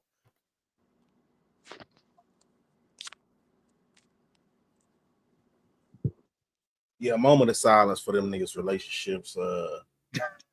Yeah. Man, fuck that moment of silence. They don't deserve it. Next topic. Yeah, I'm still good. Y'all can hear me? Yeah. You go. All right. So real quick, also, I just wanted to bring up the fact that so for the NFL on Christmas Day, they just announced that Beyonce is doing the halftime show for the Ravens Texans game. I don't know why the Ravens Texans game is the one that she's doing. This ain't Texas. I didn't even know that. She from Texas. She from Texas. But the Ravens and Texans, that's the game. This ain't Texas. She's from Houston. That's all. What? She from Houston. Yeah, she from Houston. I guess. I mean, well, you got it. Well, that's what she's supposed to do. It's Philadelphia. It's crazy. I mean, but crazy. A halftime show at a Christmas game, though. But the thing is, yeah, that's what I'm saying. Also, that like a halftime show at a Christmas game. That's since when damn NFL's played on Christmas any damn way. Oh yeah, this year. This is the first year, right? It's the first year it's been played on Christmas, man. I'm watching NBA basketball that day. Got me fucked up. And the thing is, right? So they'll make an exception for Beyonce performing in her hometown, but Lil Wayne can't perform in his hometown. Hey, Dezzo, real quick. Give me. That's a real quick, because if I'm not mistaken, the Super Bowl has been in New Orleans about 10 times, and if you could give me a New Orleans artist that's performed at any of those Super Bowls, bro, I'll wait. Number one. Number two, can you give me some Lil Wayne songs that can be performed at a family-friendly event? So to the first question, that's Dr. Dre, Snoop Dogg, and the rest of the West Coast rappers that performed at the Super Bowl a couple years ago. They performed Still DRE. Still Dre has cursing in it, bro. I mean, but Still DRE, bro, it's a radio friendly record, bro. Like, if I'm not mistaken, bro, like, the only radio friendly record is that Wayne still has to this day is what, Mrs. Officer? A Millie. I don't even think a Millie is. I don't think they play Millie like that. He could do a Millie. He could do a Millie. He could do a lot of songs. He could do a Lollipop. He could do. No, they ain't gonna let him do Lollipop. Yes, he could do a Lollipop. Are you kidding? They ain't gonna let him do that. What do you? Not today. They ain't gonna let him do Lollipop today. I don't think they're gonna let him do live, but I mean, 2 weeks is on. Go ahead. What else? On top of that too, it's the halftime show. I mean, the Super Bowl halftime show is not it's not region based. It's not region based at all. This is the first time, because of that whole with the whole Jay-Z and the Rock Nation, where they're placing people with the thing where they're doing that. But originally, it's all about a national. To Leaf's point, it's all about national. Like, we want to have the most global person at most, like, you know what I mean, or most national person known to perform, so that way it can translate throughout the whole country. We don't want to have something that's regional to, like, you know what I'm saying? Like, what just because it's in New Orleans, like, we want Lil Wayne to go through his whole catalog. Nobody's gonna care about that. You see what I'm saying? Was Wayne ever considered like national, bro? Like in like, yeah, for sure. Yes, yeah, for sure. I mean, but I like to like, I mean, how far like has his music gone? His music has gone to like white suburbia, other countries and stuff like that. For sure. Especially because I feel like commercial. I feel like Wayne commercial wise, bro, like Carter 3 is about his probably most commercial project. Anything outside of that, we remember Wayne for like dedication, the dedication series, and Yeah, but after Carter 3, you got to also remember he went to the skateboard bag. He went to the thing. Bro, he so had a his- rock album, bro. Like, right, rock that album, rock, yeah. yeah, that boy he Wayne went went into crazy. yeah, I for mean, sure. I don't know if the rock fans supported that shit, but I mean, to each What? his own. Them little fuck nah. He had a tour after doing that I rock don't know. album I where that's why he I said was I don't having know. no, That's why I I'm said I telling don't you, know. I'm telling you. So he had a He the was tour skateboarding. where, yeah, they had skateboarders, like he had a skateboard ramp during the tour, like it was, and he was doing like festivals, like festivals, like so. And the thing about festivals versus arenas is that it's open space. So the regulation, the amount of money that you could possibly make at a festival compared to arena, you still, you know what I'm saying? You could make money more at a festival. So that's why you see a lot of rappers now, they trying to go towards those festivals, blah, blah, blah. Because of I think you don't have to have like a limit for amount of people. You could have people stacked up on each other. Travis Scott, all them. That's why you see all them people passed away and all that. You know what I'm saying? Like, Yeah. festivals be crazy. The festivals is crazy, but not to switch it up a bit, but I don't think Kendrick is gonna do a lot of songs at the Super Bowl, bro. Like a lot of people forgot that he had. You know what I'm saying? Like, cause I think like, a lot of people don't know, bro. Like if he do Poetic Justice at the goddamn shit, I'ma laugh. I know I'ma laugh. I already know he gonna do Love off of the damn album. I already know he gonna do Sit Down, Be Humble. I think he's gonna do the Humble. I don't think he's gonna do Love. I don't think he's gonna do Poetic Justice. I think he's gonna do Swimming Pools. I think he's gonna do all the ones that have some type of a tempo to it. I don't think he's gonna do like ballad songs. I think he's gonna do like more up tempo stuff. I don't even think he's gonna do. I don't think he's gonna do anything off of Mr. Morale and the Big Steppers. I don't even think he's gonna do Not Like Us. Really, to be honest with you. Nah, he's definitely gonna do that. He's definitely gonna do that for sure. For They sure. probably the Grammy nodded. They probably the Grammy put it as song. Look at Dezo. Look at Dezo. Look at Dezo. Look at Dezo. They probably paying him to do. Yeah, they probably gonna pay him to do that. Look at Dezo losing. Because you got to realize that the NFL don't. The NFL. Nigga said he's not gonna do his most streamed song. Most right, like the goddamn. What? Nah. Even I know that he's gonna do that. I don't know. I won't be surprised if he don't do it. I mean, I'll say that. I'll give you that. I wouldn't be surprised that he don't, because I think his catalog is cool enough that he doesn't have to do it. because I think his catalog is good enough without it. You know? But it would behoove him if the listen. All I'm saying is, once the Grammy gave you the nod and they said we put in that song of the year, oh yeah, all gloves off. I'm performing this everywhere. I'm performing. The Grammy's got no problem with this. I'm going crazy on this. You want to perform that? Bet. Say less. We about to take this all over the world. Damn, this nigga Drake took a hell of a L with that shit, man. All right, God damn. That's tough. That's tough. I don't even. I like with the run that Drake had. I don't like. He better just lock into the Toronto Raptors for the rest of his days, bro. Like, just be an ambassador. Just be the brand ambassador. Just lock in, bro. That's mad. Talk about DeMar DeRozan, bro. Like, and let him dunk on your stupid ass, man, for talking shit. Real quick, we can get into sports. I just wanna get into this one NFL topic that I seen. Listen, the Buffalo Bills fans are wilding right now. I ain't gonna lie. Hold on, wait. I feel like I gotta shut this down now. Real quick. Before we get into the sports. I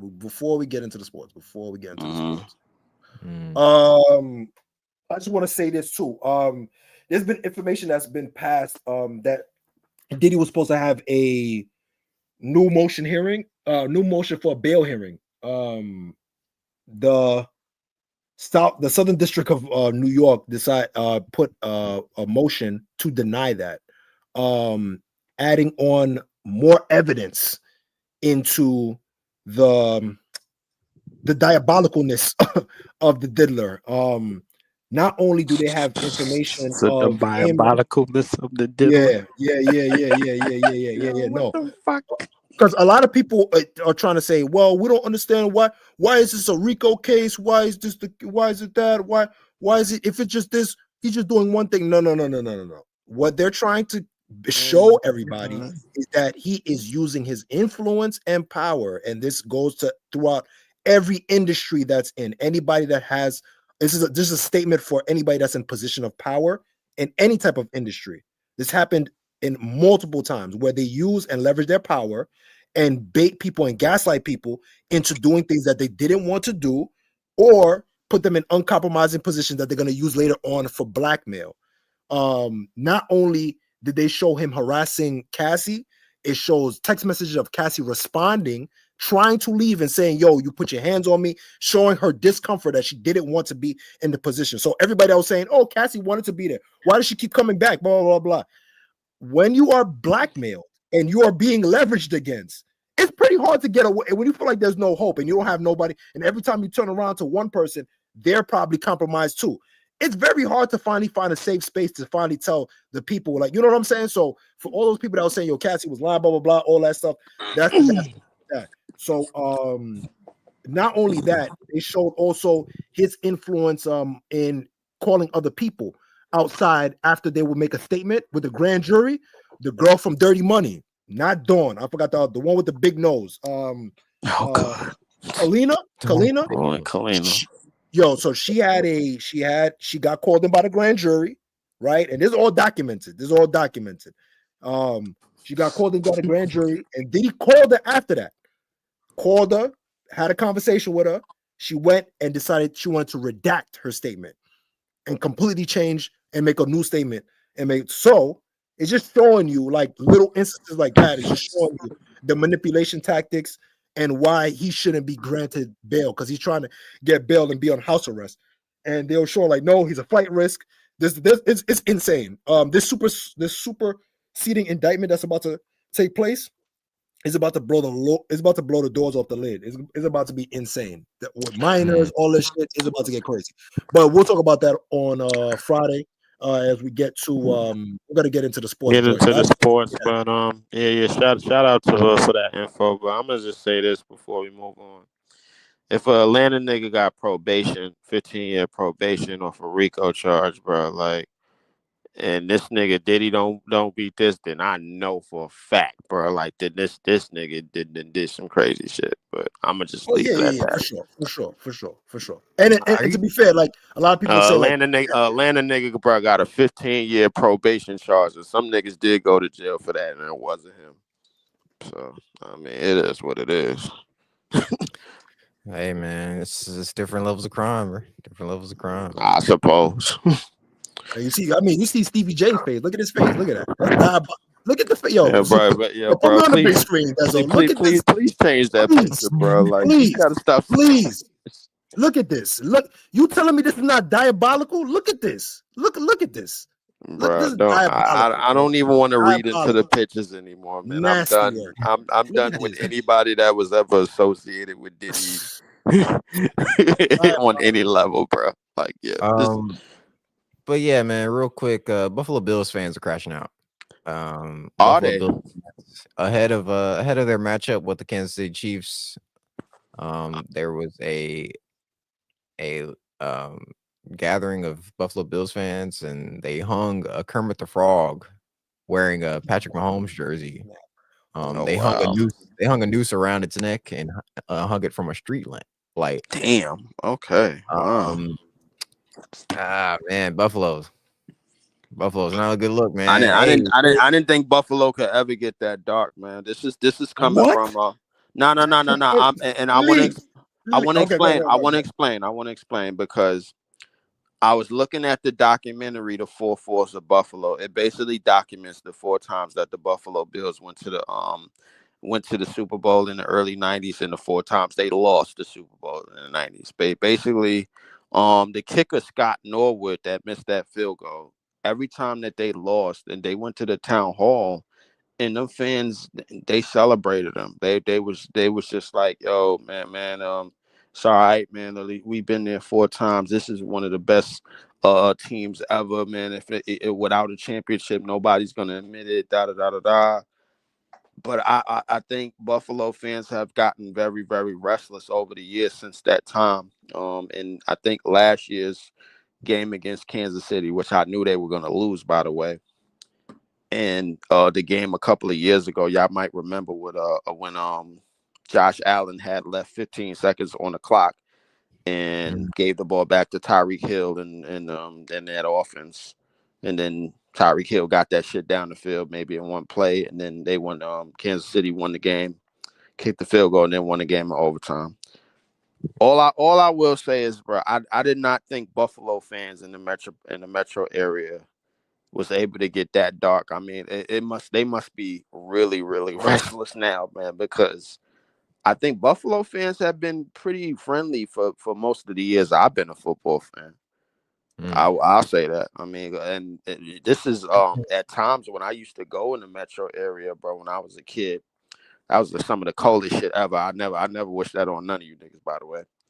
But they was pretty at ease, man. A lot of Buffalo fans was pretty friendly people, man. I mean, they wasn't like supercharged like at least when I grew up, man. I mean, if y'all got different experiences with them, man, y'all can go ahead. I'm gonna keep it a band with you. Every time I went up, especially to Buffalo, Buffalo is because I used to go to UB to check out some of the people and all that. People up there and all that. Yeah. And don't get me wrong, by the campus, cool. Yeah. That's what. Yeah, 5 minutes. 5 minutes outside the campus definitely feels like a sundown town. Sundown town vibes all the way, bro. I promise you. On top of that, too, I used to go by. I don't know if you know where Geneseo is. Geneseo, I might remember, but I definitely remember like the school areas. Geneseo was an area probably I wasn't allowed to go because I like the last time I was in Buffalo was in '99 when they lost to the Titans. Okay. That was the last time I was like in Buffalo. So I ain't going Buffalo in years, but the Buffalo fans that I do remember that used to come and migrate in and out of the city and everything, they was pretty all right with me. I mean, like, I just want to know where was Griselda during all this? You know what I'm saying, Benny? Like I said, where was Griselda during all this? Benny, get your people in order, Benny. I mean, bro, you might have to call Conway for that, bro. Like, yeah, Conway. No, I'm gonna tell you why. Because Conway, you've been spotted wearing a skirt at a Diddy party. You lying. Conway, yes, sir. You lying. Yes, sir. Oh, no. Yes, you lying, bro. No. Yes, wait. Hold on. If you got footage of this, don't worry. Oh shit! Damn, not Conway. Come on. I got too much Conway in my Spotify, bro. Now I gotta get him out, bro. Like, because, bro. Hey, bro, you ain't got nothing on West Side Gun, do you, bro? Like, cause West is my guy. West Side Gun cool. West is my guy. Yo, cool ass nigga, bro. He was at an NXT event. Big time wrestling fan, bro. Like, Wes is a cool ass nigga, man. Like, and he talk how he rap too, bro. Like, I'm not gonna lie to you, bro. He actually who Wes talking? Yeah. Wes. The only problem with Wes, bro, like he wears ski masks around white people, bro. Like, that shit is spooky as fuck, bro. Fire. As he should. Always stay dangerous. Never let them know your next move. But I'll say this too. You know, I was listening to West Side, and you know who he really reminds me of? He reminds me of Capadonna. Like I could, like him and Capadonna. Nah, I don't see it. Yes. Go listen to Capadonna. Nah, yes. I listen to bro Cap. My brother used to listen to Capadonna a lot because he was always in Staten Island every now and again. I'm telling you, go listen to Cap. Cap. Nah, I don't see it. Nah, somebody told me somebody probably tried to make comparisons to him and Smith and Wesson. I don't know if you know about. I don't know if you know about Smith and Wesson. Yeah, for sure. I don't know if you know about Smith and Wesson back then. That's Bucktown and them niggas, bro. Like the them niggas actually had smoke with Big, bro, back then, bro. A lot of people don't know that. I know because of the pot. They was rolling with Pac and all that shit. Yeah. So them niggas still live in Brooklyn. They living on Crown Heights. So I know. So I had that was the only comparisons I draw. I don't hear Capadonna, bro. Like when I hear West, I mean, maybe I'm gonna pull up a freestyle one time when we talking, and I'll show you. But yeah, nah. To Dezo's point, man. Yo, Griselda, man, what's up with y'all? Like y'all in this rock, son? niggas is leaving this all in the hands of Griselda, my nigga, because they the most well-known. They the most well-known niggas in the Buffalo area. Nah, you gotta protect. You gotta protect Pat Mahomes. Them the most well-known niggas in the metro area, bro. So we leaving this. We putting this all on them. That's what we doing. They gotta come out and say something about this shit, man. Where you at, Benny? Where you at? Real quick, man. The curse continues for the Bears this week. Oh yeah, you damn right to do. Hold up. Hold on. Nah, leave. You Shut your mouth. Get your hat. Leave. Get the rim. Your mouth. You gonna know what this is? You shut your leaf. You are from New York. Put your brim on, Leaf.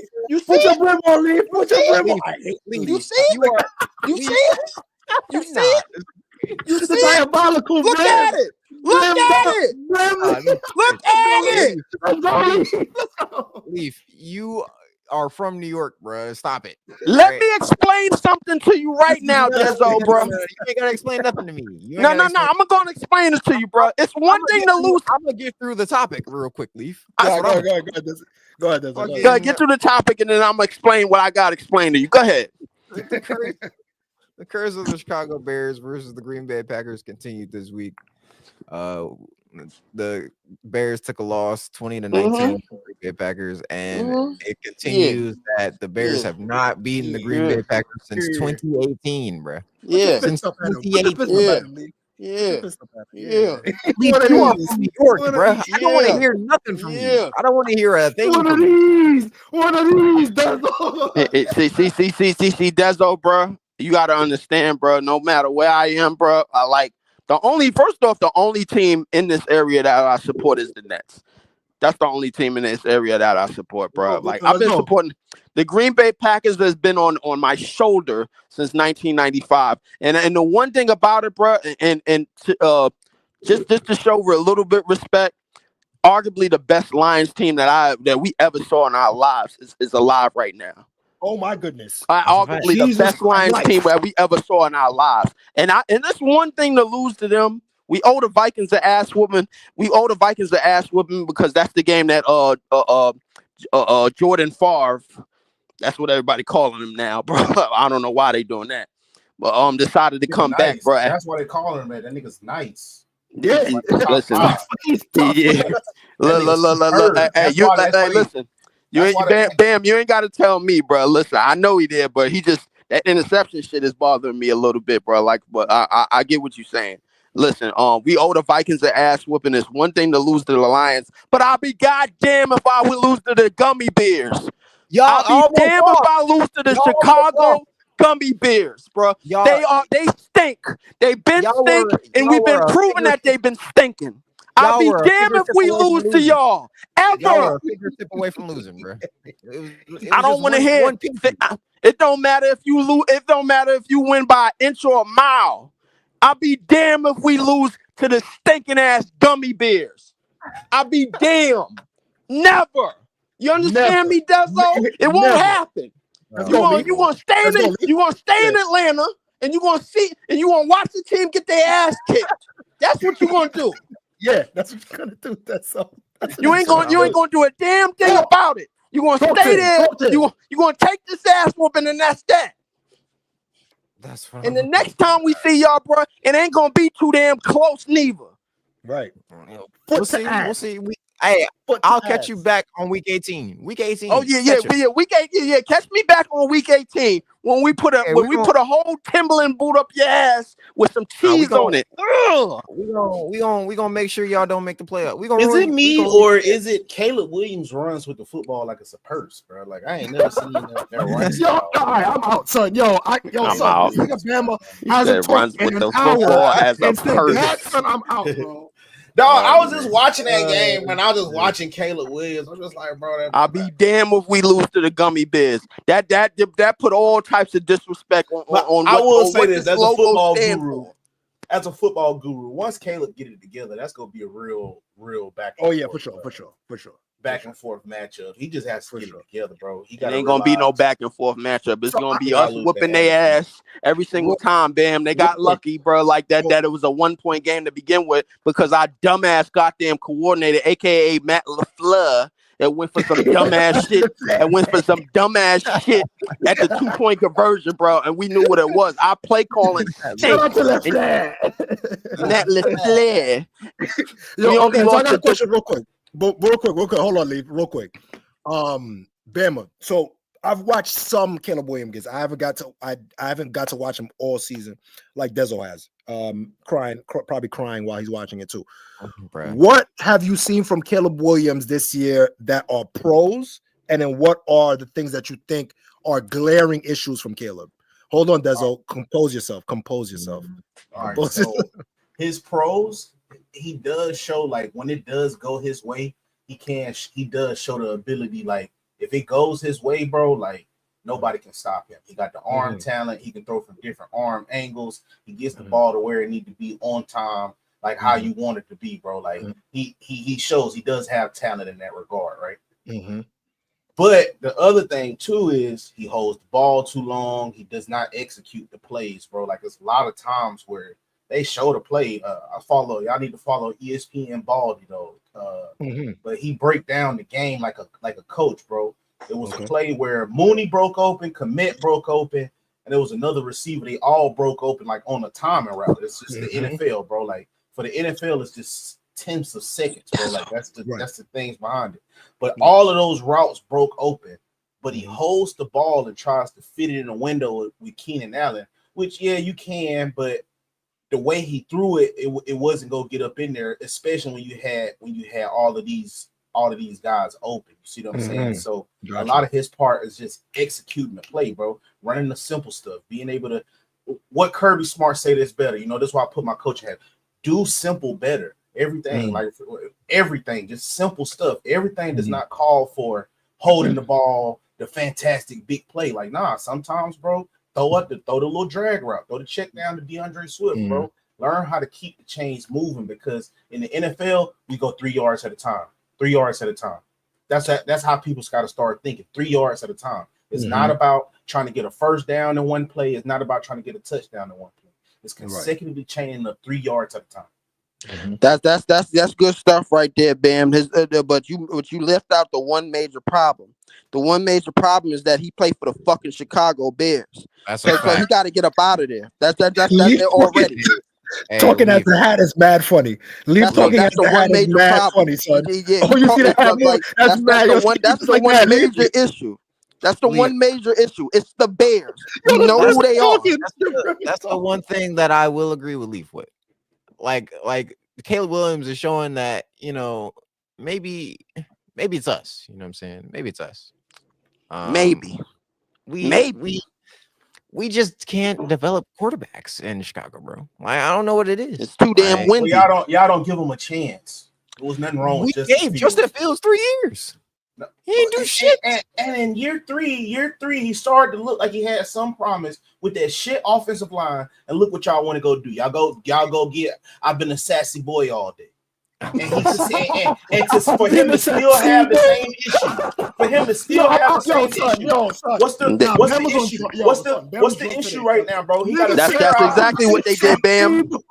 That's exactly what they did, Bam. That's exactly what they did, Bam. Send me the hell, Denzel. Send me the hell, bro. Subpar coaching, subpar defense. That's exactly what they did, Bam. He was figuring out how to chain up wins with all those subpar situations, dog. And y'all got rid of him because, we got promise. So now we get another QB with that promise. No, it was no promise. That was a kid figuring out how to play with what he has.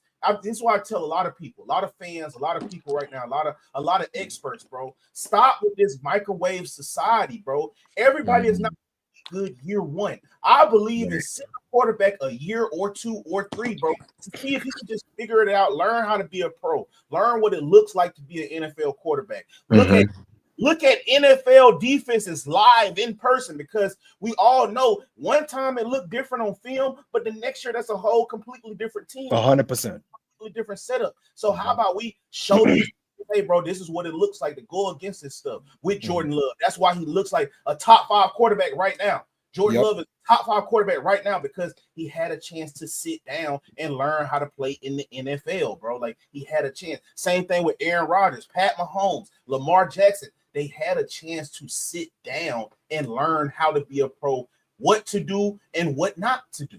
But people like the Bears, the Carolina Panthers, all of these these bad franchises, bro, just think that, oh, day one, they supposed to turn my shit into at least a playoff contender. And no, it just don't work like that, dog. Right.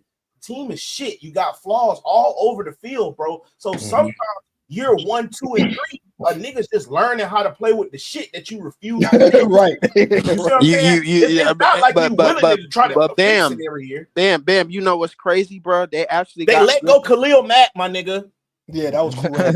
Bam, you know what's crazy, bro? They actually got Roquan Smith. I'm not even they got good players on their roster. They always did. They always had good players at different positions on their roster. The problem is, it's the fucking Bears. It's that front office. It's that goddamn logo. It stink. It stink like shit, bro. Like and that stadium smell even worse. I know you being a fan right now, though. I know you being a fan right now, bro. I'm just being honest, bro. The Bears. I will say this, bro. The organization don't stink because they gave us the '85 Bears. Bob Ryan, bro, he gave that was over 40 years ago. But still though, in football, see, this is what we don't do. We don't do that basketball shit. We pay our dues and ties to the ones that came before us. Right. The only thing with y'all is front office, bro. Front office. It's no way you're supposed to get Mitchell Trubisky in the same draft as Patrick Mahomes. Yeah, that doesn't work. Yeah, that doesn't work. It's a lot of instances y'all did that ignorant shit too. That's the point, though, Bama. We haven't seen success in over 40 years. Whoa. Shout out to Pat Tillman, Rex Grossman. Come on, man. Y'all saw Rex Grossman. Come on. I know you didn't just say Rex Grossman. Not Rex Grossman, but Lovie Smith. Lovie Smith. Shout out to Lovie Smith. Had that defense booming. Shout out to Brian Urlacher, bro. How about that? Cedric Benson was running that motherfucker too. Well, listen, the Brian Urlacher era, they was at least competitive, bro. Like, I will say that. We saw a few good seasons during the Jay Cutler era. You know what I'm saying? And all that. That was a nasty time. It was a nasty time, bro. I'm not gonna lie, bro. I'm not gonna lie though. Check me out. I know y'all be mad at like he was talented though. Cutler was definitely talented for sure. Cutler was trying to go up against Aaron Rodgers like he was nice. And Aaron Rodgers showed him the levels every single time. Cutler was let's not do that. Let's not do that. Cutler was tough though. Cutler was tough. Don't do that. That's what you want. That's what you want out of a quarterback. You want that. You want that resiliency, that gutsy, that I don't give a fuck who I'm playing. Like, you want those type of QBs, bro. Yeah. Like, come on. And then let's remember, because Matt Stafford is cut like that too. Nigga said Jay Cutler. We look at like Matt Stafford think he that guy. You know what I can't forget they had. I can't forget they had Forte. I can't forget they had Brandon Marshall. I can't forget they had all of these pieces, bro. Like, they had some players on them teams. They just didn't do shit with them, bro. Like, the schemes at the time they had the players was bad. Or the time when they had the players, bro, the front office was bad. Or the time when they had the players, the coaching was bad. Something is always going wrong with the goddamn Chicago Gummy Bears. They do this all the time, bro. They are the absolute scum of our division, bro, and they're gonna stay that way. The Vikings, bro, the Vikings is at least showing something, because we a game back behind them. We owe them ass whipping too. But the Bears keep trying to recycle some bullshit. Like, it's gonna work. It never works. The Vikings just don't have a toxic organization. And I told people that Sam Darnold was never bad. He was just on shit teams with toxic organizations, a la the Jets, a la the Panthers. You see, those are shit franchises that don't have Cam Newton up on the walls, right. And that's the greatest quarterback to ever walk through that franchise. You don't have a photo, a statue, a memorabilia, a motherfucking a doll or something, bro. So that lets you know about that franchise. But that's what I'm saying. Like a bobblehead. It should be with the funny hat. He should have a bobblehead with a funny hat. Word. On the didn't he win MVP for them niggas? Yeah, he did. 15-1. 15-1. His best weapon was Ted Ginn Jr. But we're not even going to get into that. We're going to talk about the Vikings real quick. The Vikings, all they needed was a competent QB. You got Justin Jefferson, who on the $20 bill? Justin Jefferson for president. You got Justin Jefferson, Jordan Addison, bro. Like tough. Like dog. Yo, I don't even want to talk about the Vikings, bro. Is tough. Let's get to these next. Listen, all I know is we won. Wait, leave. I haven't talked to a football guru in a while. Let me talk to a football guru real quick. Oh shit. Addison, I got him over T. Higgins. A lot of people don't think so. I'm not mad at that. I got him over T. Higgins. Freak though. You got him over T. Higgins. Okay. He's tough. Especially he's tough. Especially them Chikatsi he was making yesterday. He's tough. But I got Addison over him. Just a little bit. By a little bit. But yeah, go ahead. Okay. All right. Yeah. I mean, I'm not mad at that. I mean, Addison gave a lot of people trouble last year when Justin Jefferson was holding out. Yeah. So I mean, Addison was cool, bro. Like, I mean, with any quarterback, man, get well soon at JJ McCarthy. Why am I talking about the Vikings, man? Fuck the Vikings, man. Listen, we won, and that's the only thing that matters, man. Let's move on. I want to give a shout out to the Lions though before we leave the division. Let's talk about the Lions and give them their just due, man, because they are balling. I gave the Lions they just due, man. Let's move on. No. I'm gonna give them their just due. Amon St. Brown and J-Mo. Jesus Christ, I got no words to say, man. This is easily the best Lions, bro. The best Lions team you ever going to see in your life. David Montgomery mixed with Jahmyr Gibbs. That shit should be illegal right there. This is the best Lions team you ever going to see in your life. And the crazy thing is, so all you people in Detroit that's watching right now, you enjoy David every minute of it. was a bear.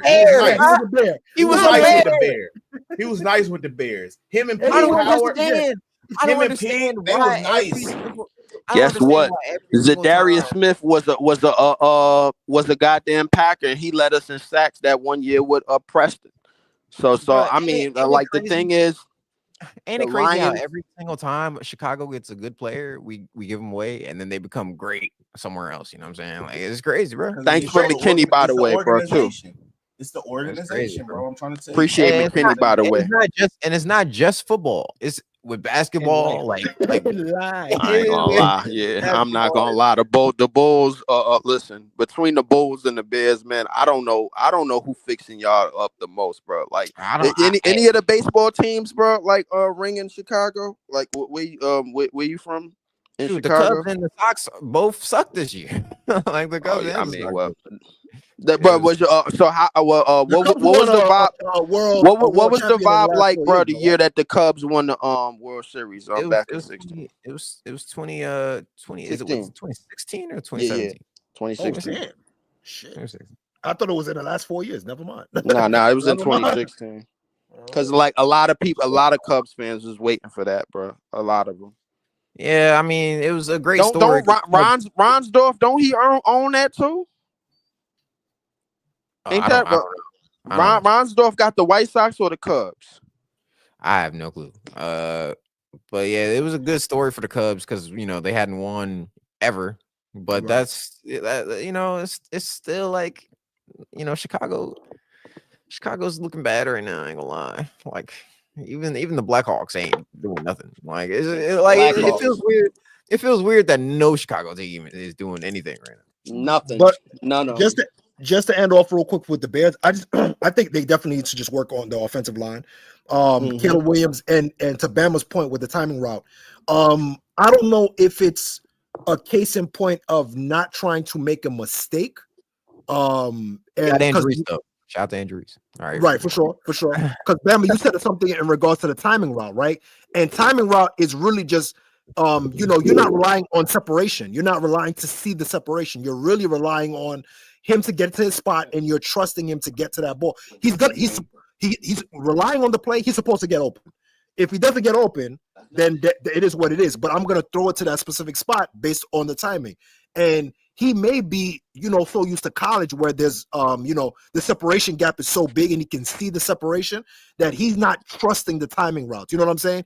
Maybe he hold on to the ball because he don't want to throw it and get it picked off. You know what I'm saying? He may be like that. No, so it's just he likes to make the big play. Like he's what I'm not saying, though? worried about. He's not worried about making a mistake. What he's worried Okay. about, he wants the big play every time. Got you. Like Okay, that was his number one problem at USC. See, I remember it works that in sure. college. It works in college because these guys, they break open. Like especially if you at USC going against Fresno State. Let's be honest, guys in their secondary finna go to the league.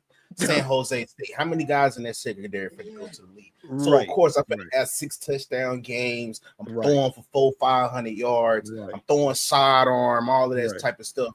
But a lot of people not looking at it. I tell people this, like, look at the mechanics of it, bro. Like how well do they do simple better? And that's what I'm trying to tell people. That's why I like Shador. You know what I'm saying? Versus like my guy, I'm an Alabama fan.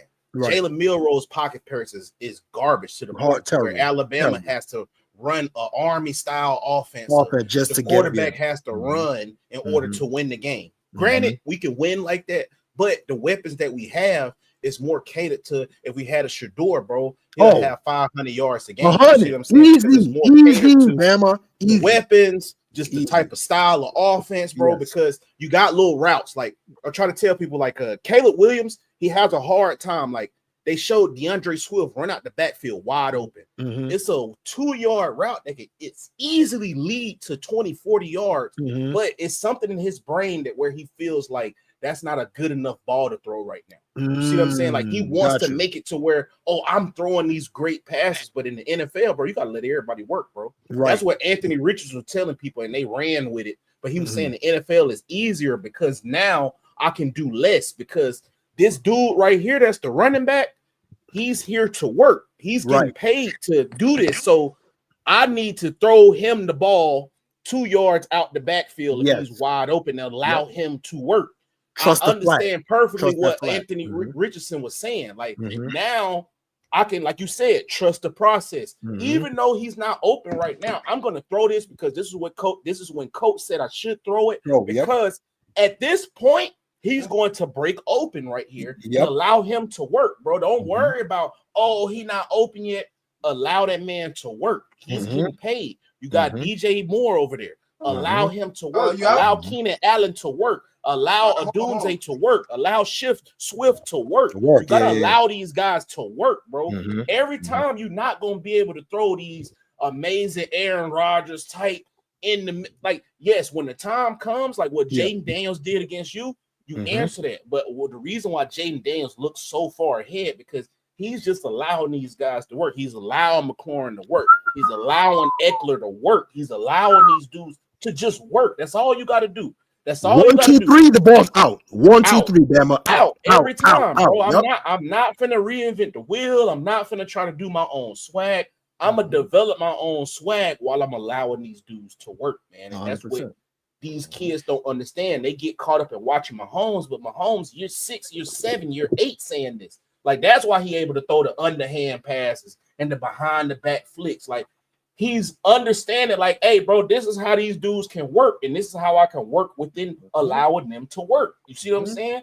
But he having a bad year right now, but he developed that, and kids just look at level 99 and forget about 1 through 98. You see what I'm saying? Like it's a process. I'll say this too, real quick, Leaf, and I'm gonna toss it right to you, Leaf. Andy Reid, remember.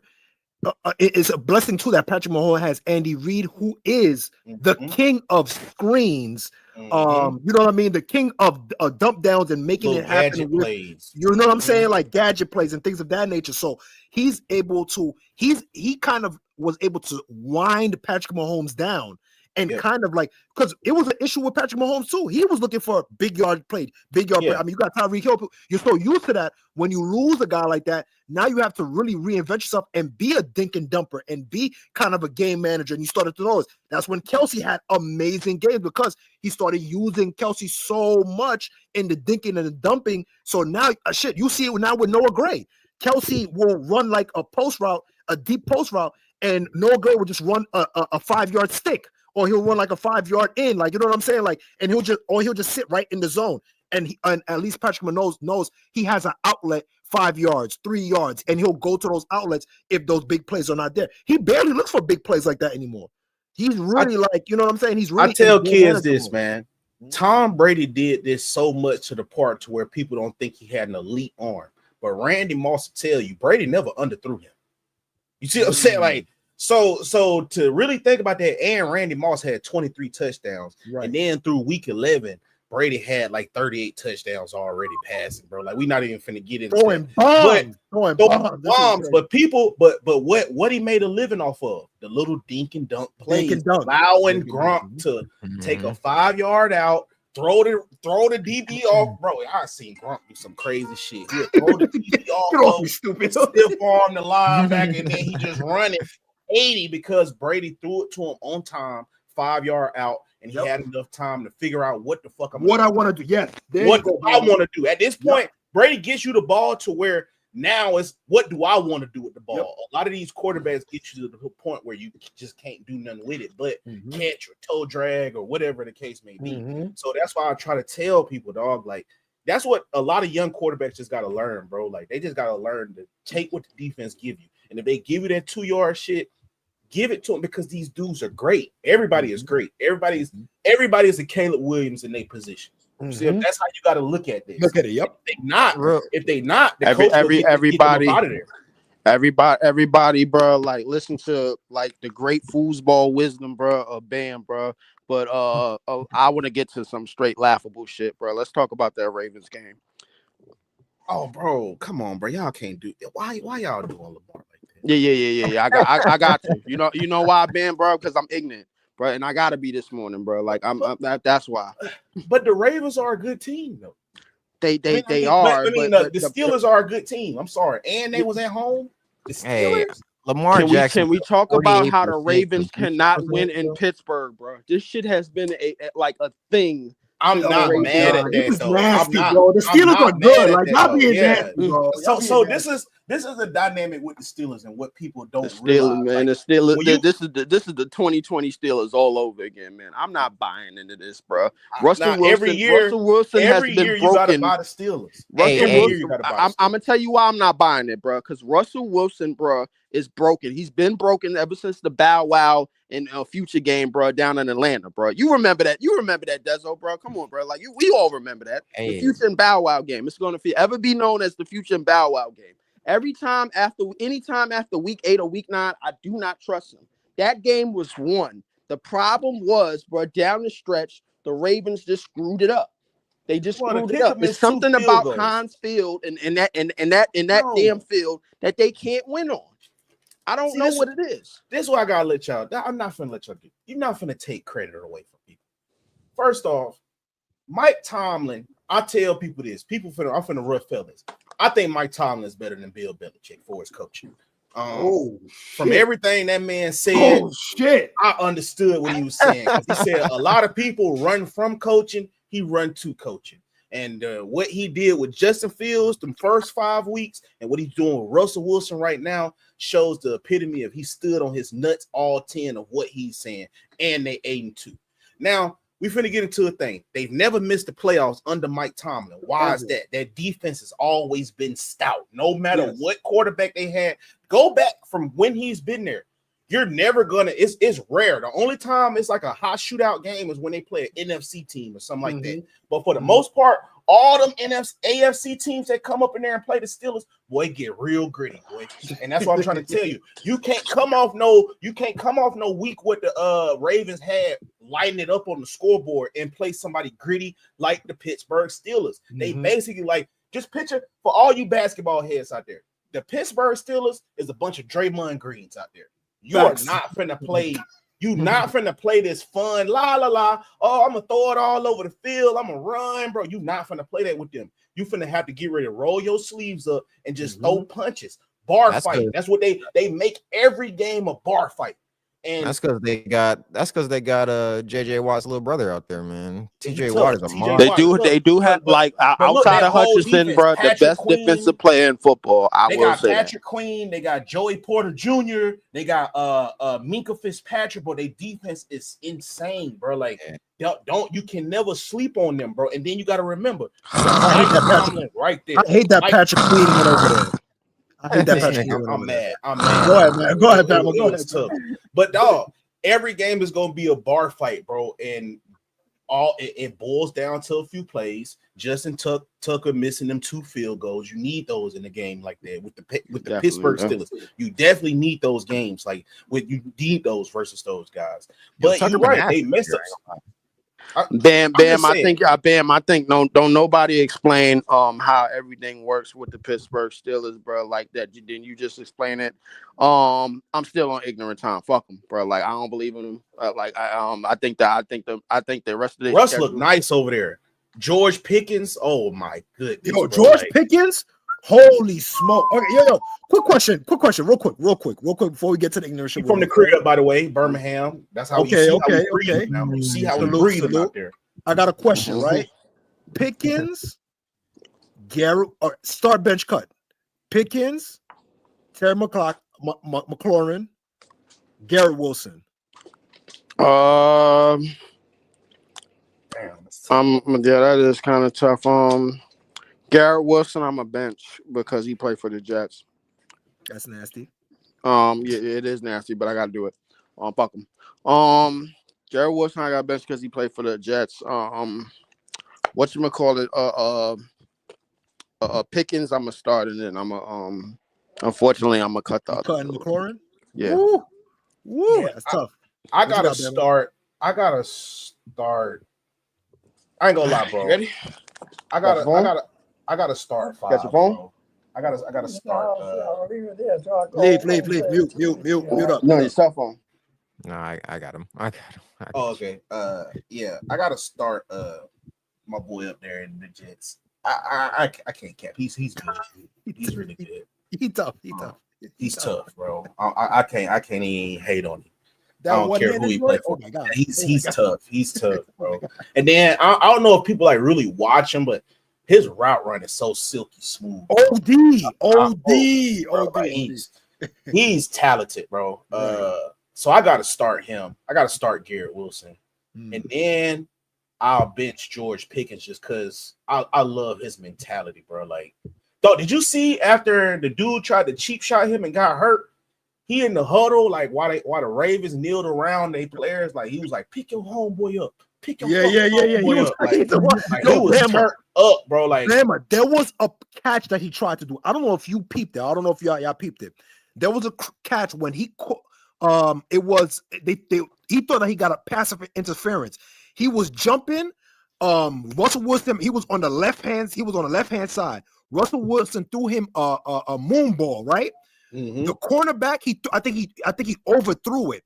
So the cornerback was trying to stack, and he was in front of Pickens.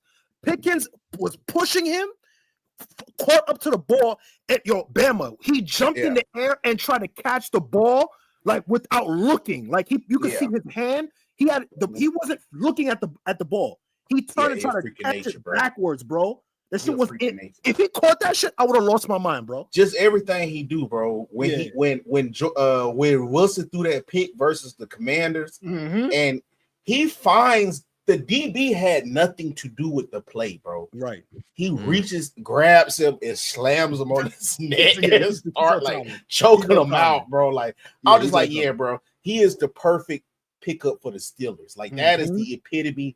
That is a Draymond Green black Air Force walker. Yes. Like 1,000%. And he played with the ski mask on too, for sure. Yeah, dog. I gotta start Garrett Wilson, bench George Pickens, and cut Scary Terry. But Scary Terry tough, bro. I like him. That's a tough cut. You know what I mean? For sure. Salute to all three of them. Yeah. So tonight we got the Texans Cowboys. I'm assuming the Texans are gonna dog walk them. But you never know. It's any given Sunday, but it's any given Monday, I guess. But you know, I got the Texans. I got to clear. You know, CD Lamb out here faking injuries. Dak Prescott done for the year. I mean, when your team asks, what are you gonna do, bro? Yeah. What about my team is ass, bro? I would do the same shit, bro. I'd be like, yo, I'm not about to go out here and injure myself, right, for some team that's not making the playoffs. I'm sorry. Yeah, what am I doing? I'm sorry, bro. I still gotta enjoy my summer. Fuck that. Exactly. We got a few teams. He'll play tonight and he'll ball out. We got a few teams tanking for Shador and Travis Hunter. We'll see how that goes. But yeah, man. Is the Texans what that Texas is that wide receiver group still like hampered, right? Is Nico Collins playing this game? Yeah, he's still injured. He's full go this game. Oh yeah, he could have played last game, but they wanted to sit on one more week. Oh, okay. So then, yeah, for sure. Yeah. You think it's about time that the Jaguars move off of 100%? Yeah. How? Trevor Lawrence? Yeah. Trevor Lawrence. Yeah. They can't. They just paid him this summer. Oh, they did. Ass though, bro. Like, they paid him? Yeah, you can't. Never mind. But it's no way. It's no way you can come off somebody after this summer just paying him $200. Oh, they just paid him. Gotta get just paid him $265, bro. Like they just paid him.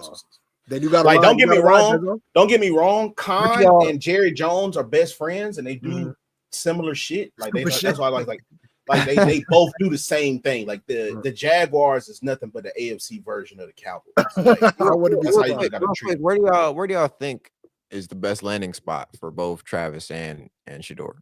Like, where do y'all think is Shador? Raiders. Brady is a part owner in there. That's your mentor. Antonio Pierce. You see Antonio Pierce, I feel like that vibe, they just a match made in heaven, bro. Like he got the good defense for him. They just need a quarterback, bro. They just need a quarterback. Shador just Vegas and Shador just makes sense. That actually makes perfect sense.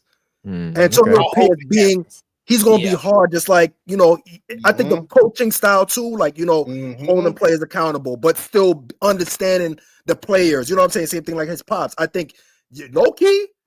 That actually makes sense because Antonio Pierce got the gold chains on the sideline, like not to make the court, but you could just tell it's a little more relatability. Like he's gonna be able to be Shador when he get over. And watch them get Shador, and then they fire. Nah, they shouldn't. Antonio Pierce been doing a good job, man. Yeah, he's been doing a good thing. What he got with Butter Minshew, them boys throw ducks. That's their favorite thing to do. Indianapolis, and people was trying to say that he was a good quarterback, bro. How a lot of these quarterbacks should introduce themselves, like Gardner Minshew, Butter Mayfield. They'd be like, "Hey, I'm an NFL quarterback, and I like to throw ducks." Like that's how they should like do it, bro. Like, because that's what them boys do, bro. They throw straight CTE balls, like bro. They be getting their players decapitated, bro. Like You remember what we just talked about with Brady, how he throw the receivers passes where they can decide what they want to do with the ball. Them type of quarterbacks throw you passes where you're in the hospital. You wake up all the time. You wake up. Like they literally had to take off the roster. That's how bad he got fucked up. The receiver over there, number 14. What's my dude? I'm mad at the Buccaneers. I'm mad. I'm forgetting his name. Godwin. They literally had to take him off the roster. That's how bad he got hurt, bro. Like, come on, bro. Like, don't throw them type of balls to get your man set up. Oh yeah, Baker. Yeah, Baker throws all them shit. Oh my god. Yeah. But not just Baker's, but Minshew. So I'm just saying, like, they can't fire Pierce because he really got nothing to work with, bro. Like, you know what I'm saying? Give him a chance with a quarterback. See what he do with Shador. You know what I mean? Cam Ward might get somebody like him, but I want Shador to go over there because Brady is his mentor, and that's just a match made in heaven. So what about Travis? Where's the best landing spot for him? Travis, honestly, bro, he has to go somewhere with a coach that'll allow him to play both ways. Really? You want him to continue this? Yeah. Because I always think about it from this standpoint, bro. Like somebody brought this to my attention. Who's to say if you make him play one way, you get the same dynamic ability? Because the reason why we love Travis Hunter, he's so dynamic, is because he's always on the field, like he's always affecting the game. And the crazy thing is, he's not even like, he's a great wide receiver, like he's a Heisman level wide receiver, but he's low key a great cornerback too. Like, he's a Hall of Fame potential, like potential shutdown. Like he's a legit 6'1", 190 pounds. Like he's shut down. I tell people this. He's more fundamentally sound on defense. Like you can see all of his technique. But offense, he's using his athleticism. I don't like that as much, but it works because he's just so much better than the next guy in front of him. Gotcha. So, like, in order for him to play receiver at the next level, he's gonna have to hone in on those refined skills, the route running, the stemming, all of that stuff. He's gonna have to fall in love with that if he wants to be very successful at the next level. I think he can though. Because I think he can too, but here's the only thing I will say though, Bama, is the preparation part. That's what I'm worried about. Like, to prepare for the wide receiver. Like, if that's the case, do you think he will end up, if he plays both sides? I don't think he's gonna be an X or Y. He will probably play slot, because you don't want to. You know what I'm saying? Like what would you put you? Because would you put him as an X receiver? Like, would you? Now in football though, it's damn near positionless. So I really take advantage of mismatches, because if you look at how they use all the receivers, Justin Jefferson, Cooper Kupp, Tyreek, they're all over the place now.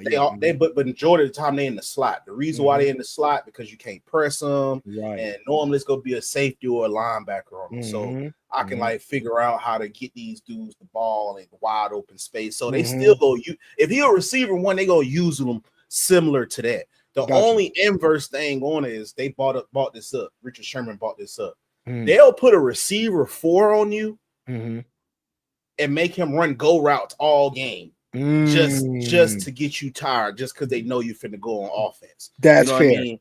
Just because they know you got to cut, and then they'll send a receiver for in the go route, you guard that, and then they throw Justin Jefferson right back in front. And then now you gotta chase that.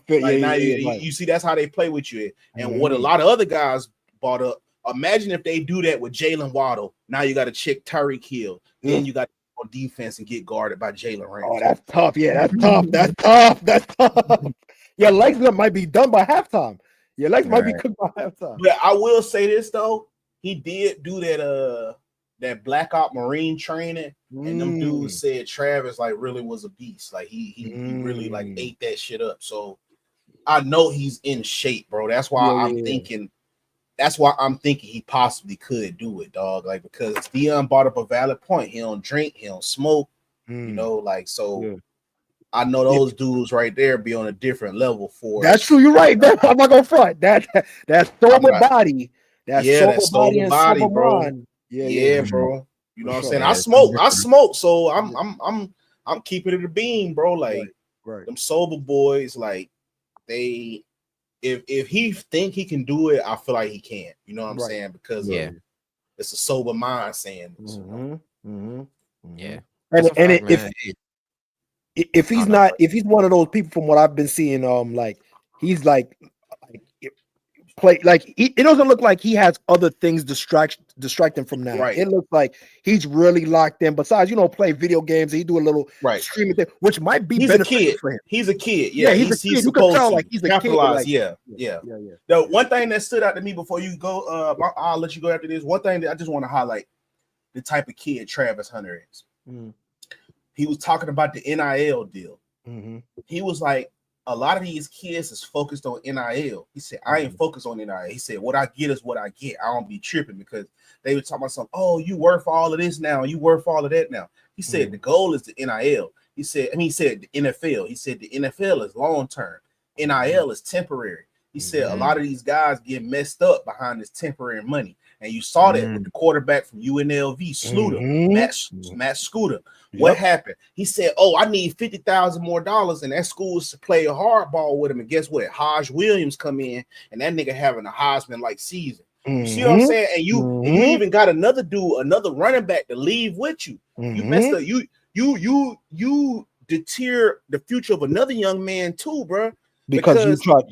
You want money right there that's in front of you. We see that college get the NIL, but you never really made a name for yourself. That was only 3 games, bro. Travis say, bro, I'm finna still come out here and continue to raise my stock because the NFL is the goal, bro, because that's when you get the 5-year, 10-year, all them type of contracts, bro. And that's what showed, bro, his morals and values is in the right place, bro. Like you can't trick kids like that about their spot, bro, because they see the bigger picture. He can see past today and tomorrow. A lot of kids can't see past today and tomorrow. There we go.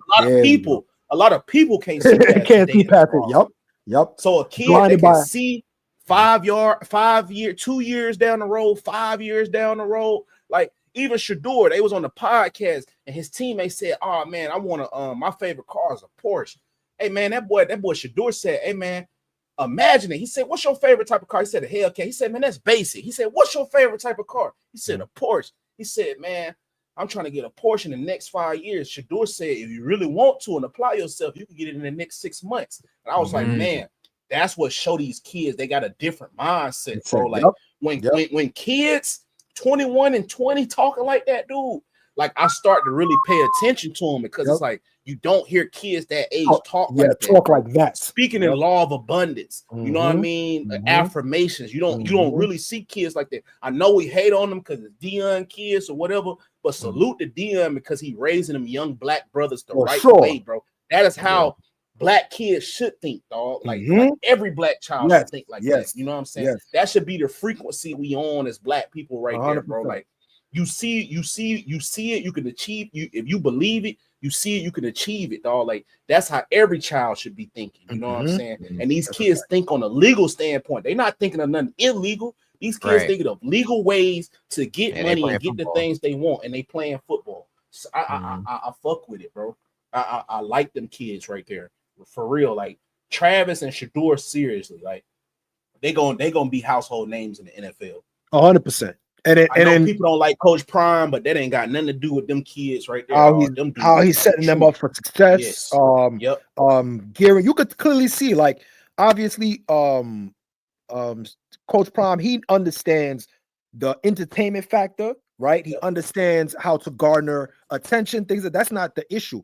I think he's also showing them how to maneuver within the media. Cool, like you can still be yourself, stuff like that. But look, you're gonna be structured, right? You got and look, he's setting up his other kids with the media company, the off the wall media company, and that's another way that they're gonna be able to generate revenue for the years and years and generational wealth. So you already have a father who's trying to show them the bigger picture, and it's not that he's showing it them.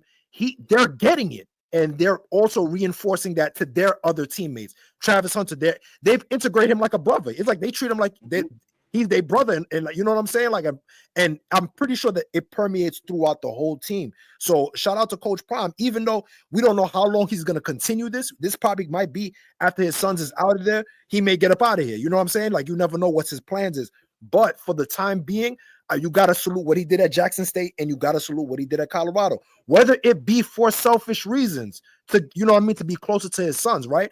But it's still permeated throughout the rest of the culture. You know what I mean? The rest of the locker room, the rest of the thing. You know what I'm saying? Like, and I think it should be a credit. Same thing with LeVar Ball. Like, you know what I'm saying? Like, you see both his sons. Both his sons are I have not seen Lonzo in bad light. I haven't seen. The only person that we've seen where it's a little bit shaky is his middle son, is Jello. Where it's be like, okay, you know, the little thing in China, the thing where, you know, how at this point, Jello, we don't think he's gonna be in the NBA. But as far as Alonzo LaMelo, we ain't seen nothing bad with them. And LeVar was very rambunctious, all over the place, you know, talking out of his neck. And we still got two guys that's respectful. When they told you could hear how they talk, they love the game. LaMelo and Lonzo, like Lonzo's injured, LaMelo's hooping, being a top 10 guard. You know what I'm saying? So salute to fathers being in their lives, man. Black fathers, you know, raising their sons to be productive men of society, man. Salute to them. Hold on, my talk's Oh, he said, Thor, calm down. Hold on. Your dog like, man, he locked in. Your dog like, man, forget them black fathers, man. Black father. He said, "Well, my black father." Right. That's what I be a black father right now, man. Right. So real quick, let's move on to the NBA. That's enough of NFL talk, you know. Hey, the Cavs keep rolling, man. Cavs keep rolling. They beat Hold on, wait, the, real quick. I know. It was her CNN. Hold on. yeah. I just want to say shout out to Jim Harbaugh in turning the Chargers around and making Justin Herbert look like holy smokes, the person that that everybody said that he is. Right. But he been there. It's just the team been bad. The team. Fair. I'll say that. To be fair, I'll say that he had the talent was always there, but I think all the pieces are lining around. Is like I'm impressed. That's all I gotta say, Bama. That game yesterday was impressive, and I'll say this too. I feel bad for this season for Joe Burrow. I'm just gonna say that. I felt like he had to like dig himself out of the hole, and they're trying to dig themselves out of that hole, but their defense is garbage, bro. Yeah, for sure. That's what Justin Herbert had to deal with. You cannot generate 25 points a game and your defense give up 25.5. That doesn't make like it's just not gonna work, bro. It's just not gonna work. Like now you got some guys that's competent. You got a defensive minded coach like Jim Harbaugh up in there that know how to manage the game from a defensive standpoint. You got even though I don't like him, you got Greg Roman over there to implement some type of a run game to re-improve the offensive line. Okay. That's that because a lot of gonna get your running game all right. That's one thing we know. Greg Roman's gonna get your running game. Gonna get your running game all right, and that's kind of what somebody like Justin Herbert needed because he's more to pass the ball all over the field. So he just needed to relax and become a little less gun ho. And Greg Roman was the perfect dude to do that. It also helped that it got him some help too. J.K. Dobbins. Oh my God, that run! Oh my God. Yeah. You know, I this was kind of like for me. This is what's supposed to be happening. You know what I mean? Like, I think for the Chargers, for me, that's why because Jim Harbaugh, proven NFL coach, went to the Super Bowl, multiple NFC championships over there with the 49ers. So I expected him to come back and get right back to the regular schedule programming. You know what I mean? Because he was always a player's coach too, so he wasn't outdated for the NFL. He's still a perfect coach for the NFL. So, I mean, he just got right back to what he been, and now he got a great quarterback. Justin Herbert's hands down is the best quarterback Jim Harbaugh has ever had, easy. But NBA talk, yeah, all right, man. The Cavs, the Cavs keep rolling. They beat the Charlotte Hornets last night by a score of 128 to 114. LaMelo had some interesting things to say after the game, and he got fined for it. But we'll get to that in a minute. But first things first.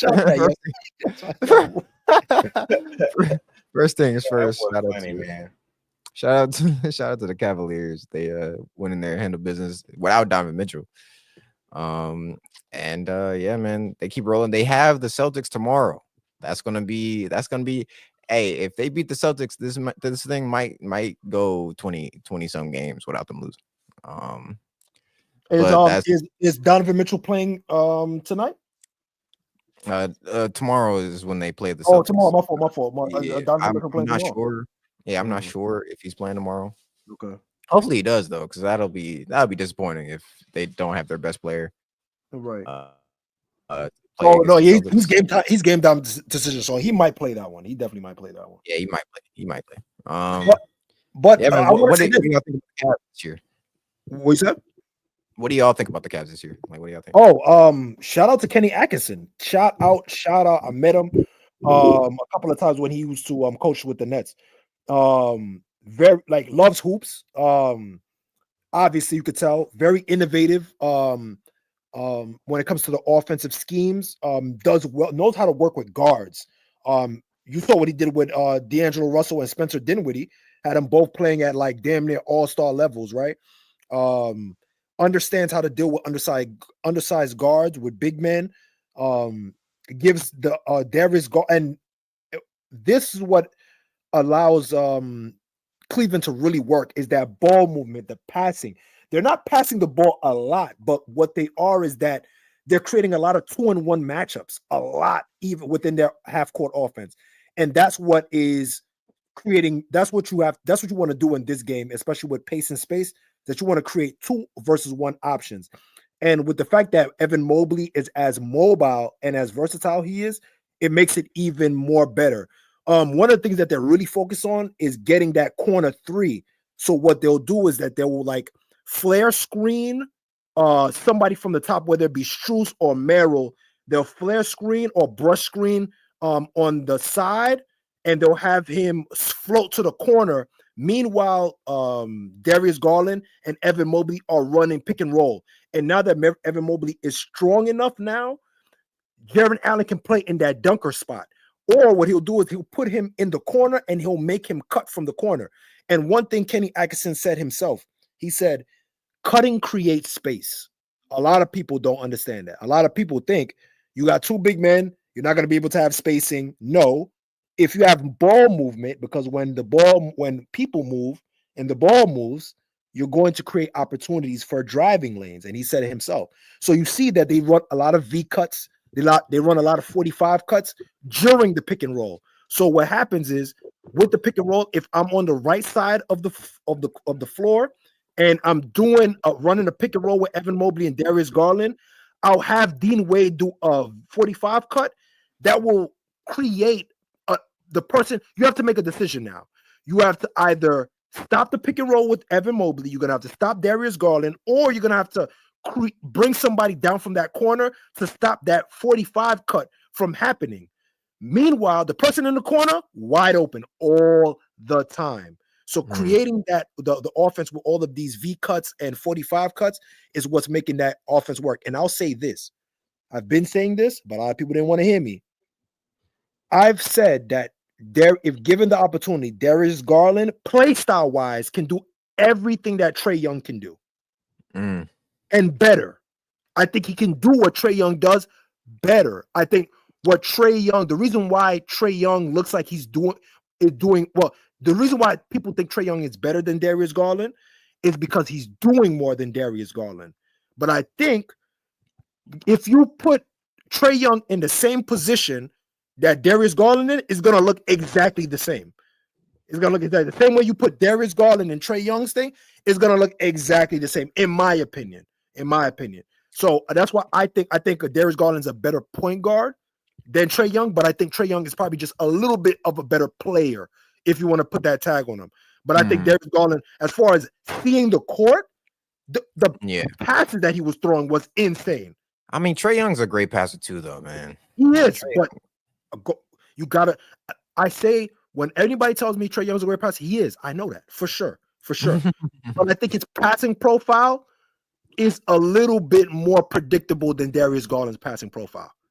What the passes that I see that Darius Garland fits, like he tries to make, Trae Young will go for the alley-oop instead of making that. Darius Garland off the dribble will make a hezzy tween off the dribble, driving through. He'll jump in the air, instead of throwing the oop because they're expecting Jared Allen to catch the alley-oop, he'll fake the alley-oop and do a bounce pass in between 2 people coming into the lane trying to go watch. Just whenever you guys get a chance, go look at Darius Garland passing. Just YouTube. Oh no. Yeah, I know I'm hip, but wouldn't that be? Man, what do you think about the Cavs this year, man? I'll forward the Cavs. I've been telling people like if DG get like a little squad set up around him, he was gonna be nice. I didn't know how nice. I wouldn't think to this extent. If anybody say they saw this Cavs coming, I always tell people, if anybody say they saw this Cavs coming, you lying. Like nobody would never think the Cavs would be this good without LeBron, post LeBron James era. Like I'm just keeping it being with you. But I did say they would be a good middle of the pack team if they built around Darius Garland. And I mean, DG proved me right. I'm just a casual though. When I say stuff, because I say shit like 2-3 years before shit like this happened, but that's what I pride myself on. Before they even had these types of seasons, I'd be going off of like play styles, and I'm just like, there we go. If this dude get a little bit of few pieces around him, he'll be nice. And people like, oh, bro, shut up. He not X, Y, he not Luka. I'm like, everybody don't have to be Luka for me to think they'll be nice down the road or be a top guard or whatever the case may be. Like, I'm just if this setup, they got Mobley, rim protector, bro. Like, this is a nice setup for them, bro. Like, I'm scared for my Magic this year. I'm not gonna lie. No, for real. I'm scared of them. I'm scared of them. Especially, I'll say this too, especially with Isaac Okoro, if he's making that corner three. Yeah, that's a fact. That's where the real jump for the Cavaliers is, that corner three, because they have enough spacers with Dean Wade, Sam Merrill, Max Strus, George Niang, and first of all, George Niang for some reason is trying to have like a bounce back Boris Diaw of his career. Like, you can see what George Niang did. He realized, oh shit, like, we really got a chance. Let me play serious now. He even though he's still the minivan, but you can see that he's taking, like, he put more effort into taking care of his body. He's a little bit more mobile now. So now they have to Bama's point. Now they have pieces around smaller guards. Like, that was my big issue. My first big issue was like, yo, you need more defensive wings so that way you can help out the guards, right? Because I think he was putting Evan Mobley at a strain for him to, you got to guard this, be a catch defender, be this, do that. Even though he's doing it this year, don't get me wrong, he's definitely doing it. But I think now with Dean Wade having a year under his belt, being not injured, Karis LeVert has definitely stepped up for sure on the defensive end. And on top of that too, George Niang has stepped up on the defensive end. So their wings are playing a little bit more better defense. So I'm not as the guard defense doesn't look as bad as it used to look beforehand. But yeah, to Bama's point, Darius Garland, just looking at the play, so you could see once if you put a team around him, he's going to make guys better. And same thing. Yeah. And not to cut you off. No, you good. I'm talking with basketball aficionados right now. I've been saying this about that nigga Cam Thomas too. Like, oh yeah, for sure. I don't know like how people like grade basketball players, because maybe I'm looking like as this in a football standpoint, but I just look at how well you do, like, put the ball in the hoop. You know what I mean? Like, how you get to your spots, your creativity. Like, when it come to getting buckets, like, I felt like getting buckets, that nigga is nice, bro. Like, yeah, he is. He has a repertoire of ways to get a bucket, and for him to be only 6'2", bro, like, that is so mind blowing, bro. Because he jumps so high on his jump shot. Yes, too, bro. He gets so high in there. Yes, dog. But that's neither here nor there. But same thing with Karis LeVert. I always think Karis LeVert was nice. He just needed to be on the team where he's not. Maybe he's not the second or third dependent upon. You know what I mean? Yeah. Like, he's showing flashes in Brooklyn. Yeah, he was. So for him to be in this situation, bro, that team's nice, bro. They just need to come to me. Come to the casual. I'll set your basketball team up for greatness. You know what I'm saying? I'll go back to the Lakers once LeBron leave. But you've been taking a break for that? Yeah, because I'm tired of that little circus over there. I'm a Lakers fan, not a LeBron. They getting together this year, though. They getting together. They are, but I mean, shout out Dog and Connect. Dog Connect. Imagine getting it together when the restaurant about to close. You know what I mean? Right. It's like, y'all got 6 months to live, but you putting out, hey, your food good now though. Like, I ain't gonna lie, like, y'all killed 8 people before this, but it's great. Y'all up the par now, But Dog Connect, shouts out. That's why I want to tell a lot of you young hoopers, keep your ass in college 4 years, because his game not changed from Tennessee to the Lakers. Why is that? He gave himself time to develop a game. Like, y'all don't even know who y'all finna be, and y'all jump. The thing is, you can really see the confidence that he had in college transition over to the NBA. Right over. He getting to the same spots, taking the same kind of shots. Yeah. Come on, bro. Come on, dog. I tell people that, like, dog, that was a great pickup. I know people was like, oh, who is that? I was like, bro, because I'm an Alabama fan for everything: football, basketball, baseball, soccer, tennis. Once I saw, I was like, who the fuck? I was like, he hooping. Who is that? You know what I mean? What hooping? I was like, damn. And then when they picked him up, I was gonna say also shout out to JJ for benching D'Lo and putting some actual defense in the starting lineup. Hey, shouts out to Jay. He's actually making as a Lakers fan. This is me being a Lakers fan. He's actually like being a coach, dude. You seeing post halftime adjustments, you seeing adjustments based off situations. He's talking shit to the players like he's coaching them, dog. He's not trying to be their friend. He don't have his hands in his pockets in crucial moments. He letting players know the severity of the situations when they fuck up. He's not afraid to coach LeBron, even though LeBron be dismissing him. But it's the fact that he's still saying something. You know what I mean? LeBron still respects JJ though. Like LeBron respects JJ way more than he respected Darvin Ham. Yeah. So shouts out to JJ, man. Like I know because Dion bought this up. Why does everybody have to? Who makes credentials? You know what I'm saying? Like because hey, who makes who qualify? Like is the job at task? Do you qualify to do the job? Like okay, you shouldn't have to have all of these titles to be able to be an NBA head coach. Because people was questioning JJ Redick, right? But he knew how to coach. Like people, he coached his son's team. Well, he played in the NBA. He played for Duke under Coach K. You know he learned the game at a very cerebral level, bro. So just give the man a chance, see what he can do. But all of that energy, it was like, oh, is he qualified? Half of these coaches wasn't qualified before they came coaches. 100%. But they still was coaches. Like and won championship.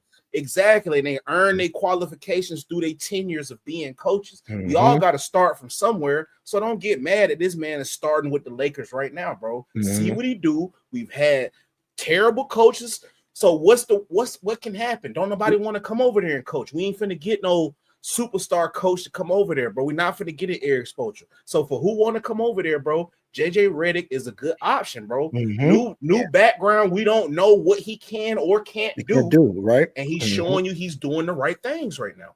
I will say this. There's I agree with Bama in terms of putting the right foot forward, right intention. You see what he's trying to do. He's trying to coach. He's trying to be innovative. He's just trying to. There was some miscues. There was one Cavs games where he ran a 3-2 zone and he had Jackson Haynes at the point, guarding the point guard. I didn't understand that. That lost me on that one, right? And then to be fair, too, same thing with Darvin Ham. You are kind of handicapped with the roster, especially if you have injuries, things of that case may be, right? So I'm giving JJ this year. Like I can't judge him on his coaching because this is your first year doing it. I can't judge you on that. However, I can just judge you on lineups, right? Your decision making on that. What were you thinking behind that? And then your explanation afterwards. So I'm with Bama. I love the fact that he did that with D'Lo and said exactly why. Yo, we went over this, and you're not even doing it. Oh, so now you're playing with me. You're doing the same shit that we talked about, and you can't even handle the basics. Yeah, fuck that shit. Are you kidding me? Yo, D'Lo, we could back to the trading rumors, and we're gonna see after you hear the trading rumors, are you gonna start playing like you're supposed to be playing? Because at the end of the day, to keep it a band with you, you can put Austin Reeves at the point and put that Connect at the 2 and put LeBron at the 3, and you're having the same thing. You have the same offense. To be honest with you, at this point, D'Lo, what you do is not something that is needed on the team. It is an extra, but it's not needed because there are other people that you can be replaced. Don't lose yourself. Don't lose yourself in this whole shit. You're and I like what JJ is doing, because he, even when he has Rui out or people are in and out the lineup, he still finds ways to make Max Christie available. Like he still finds ways to get Cam Reddish involved. You know what I'm saying? Like make them feel involved. Like you said, make them feel. Exactly. That's how you make a team feel like a team. That's how you make a team feel like a team. Not this whole and just to highlight to 1.2. It goes back to the Cavs. Thank God. Look at Donovan Mitchell when you look. Hey, Donovan Mitchell. This is what happens when you actually take your foot off the gas and stop asking for the ball every fucking time. Look what happens. Look what happens. Look how much success your team has when you feel like you don't need to fucking take every fucking shot every single day, every single time. So that's speaking of the Cavs, real quick, let me give my 2 cents on what they were doing this year. I think they're playing amazing basketball. They're it's not even their defense that's the most impressive part. It's offensively how they're moving right now is so impressive. Like the actions that they're doing playing for each other. You can tell. They're passes. Yep. Exactly. even when they don't have Donovan Mitchell last night, the fact that a guy like Ty Jerome, and shout out to Ty Jerome, but the fact that Ty Jerome can step up and have 25 points is insane. You know, they got the best white shooters in the league all on their team. You know what I'm saying? It's just they're just. I'm taking Truth over Grayson Allen. No, I'll say this: they're not shooting better than Dante. I'm not gonna hold you. That's Cole. That's the only white boy I'm taking over them. That's the only white boy. They just got a gang of them over there though. Like they got Ty Jerome, Dean Wade, George Niang, even El Travers. Did you say North Niang is white? All right, I'm cool. I'm done with this. Go ahead. Well, white adjacent. You know what I'm saying? White adjacent. If off white, shout out to Virgil. Off white. Yeah, man, it's just crazy. Yeah, I love what they're doing. Shout out to Kenny Jackson. Got these boys hooping. They're like, and that's the thing. Even I feel like it's only going to get better because once they find their groove and like hunker down defensively, like I know they can. Rather, there's no stopping this team. The only thing that can stop them is really injuries right now. It really depends on injury, and then it really depends on Isaac Okoro's corner shooting. I think the Cavs' success. And he's been knocking it down. He has, and trust me, if and especially the way that Kenny Atkinson, I guess he understands their strength. That's one thing I realized. He's one of those. Remember, he was a development coach as well, too, right? So understanding players' tendencies, where they do well, understanding where their spots are. I think he has a real good grasp of where players like the ball, where their spots are good at. And if they could just get Okoro getting to those spots, if that's his spot and he's going to hit that continuously, yeah, we might have a conversation. We might have to have one of the they can make a run. They can make a run. Yeah, man. Real quick, after the game, like I said earlier, LaMelo Ball. LaMelo Ball got fined by the NBA for $100,000 for saying no homo in the post-game interview. Now Shout to be honest, shout out to LeVar Ball. To be honest with you, is saying no homo $100,000 worthy of a fine? I don't know. Nope. But at the end of the day, you know, LaMelo's got to be smarter than that. He's gotta know, like, hey, what you say to your guys in the locker room or what you say to your friends may not be the most appropriate thing to say on a live broadcast. You don't give a fuck. You know, he's on a live broadcast. He was getting interviewed after the game. Yeah, for sure. It was post-game interview. Like it was still, you know, being shown live to people. Right, for sure. Yep. But yeah, so well, you know, just keep your head up. I'm gonna say this. Shout out to LeVar Ball, man. Racing your sons. Let me chill. I was about to say some wild shit. Let me chill. But I will say this. Is it worth $100K? Personally, I don't think so. But, and I know Bama said the same thing, but it is a business, right? Bama, it is a business. And especially in the times that we're in now, they're looking at it as we need to get as many fans as possible. So the last thing we want to do is having one of our rising stars who could potentially be the face of the league saying something that can be considered disparaging remarks. You get what I'm saying? So we're going to hit you with this big ass fine, being that you're young and that this is going to take a nice little chunk out your pocket, which we don't know how you may feel about it, right? But I think we have to do it as a bigger fine so you could say, yo, just be mindful. We're trying to garner every type of fan. So let's just be mindful of that. I understand it from a business aspect, from a business model aspect. But I agree with Bama. Personally, I don't think it was $100K worthy, but you know, we're in the business of that's what it is now. January 20th, he won't be at 5 for it. You better speak freely. Speak your mind, brother. January 20th. Wait. Just wait on it. Just wait on it. It's hilarious, son. Holy shit. Holy shit. Oh man. So speaking of which, Bama, I just have it's a quick sidebar, real quick, and then we'll get back to the thing. What was your impression just altogether of how this campaign was? Like, what was your? I'm just upset with black people in general, bro. Like, they're upset about something that you don't decide. Like, right, all right, that part. People stop talking to family members. They were having a grieving party. Bama, they sent a text message, a group text message, and said, "Wow, I got the text, man. They wanted me to show up to some grieving party. I'm like, nigga, I'm not sad. I'm not sad. Like, I'm not grieving. It just showed, bro. Like, black people just need, if we want to partake in the white man's politics, right?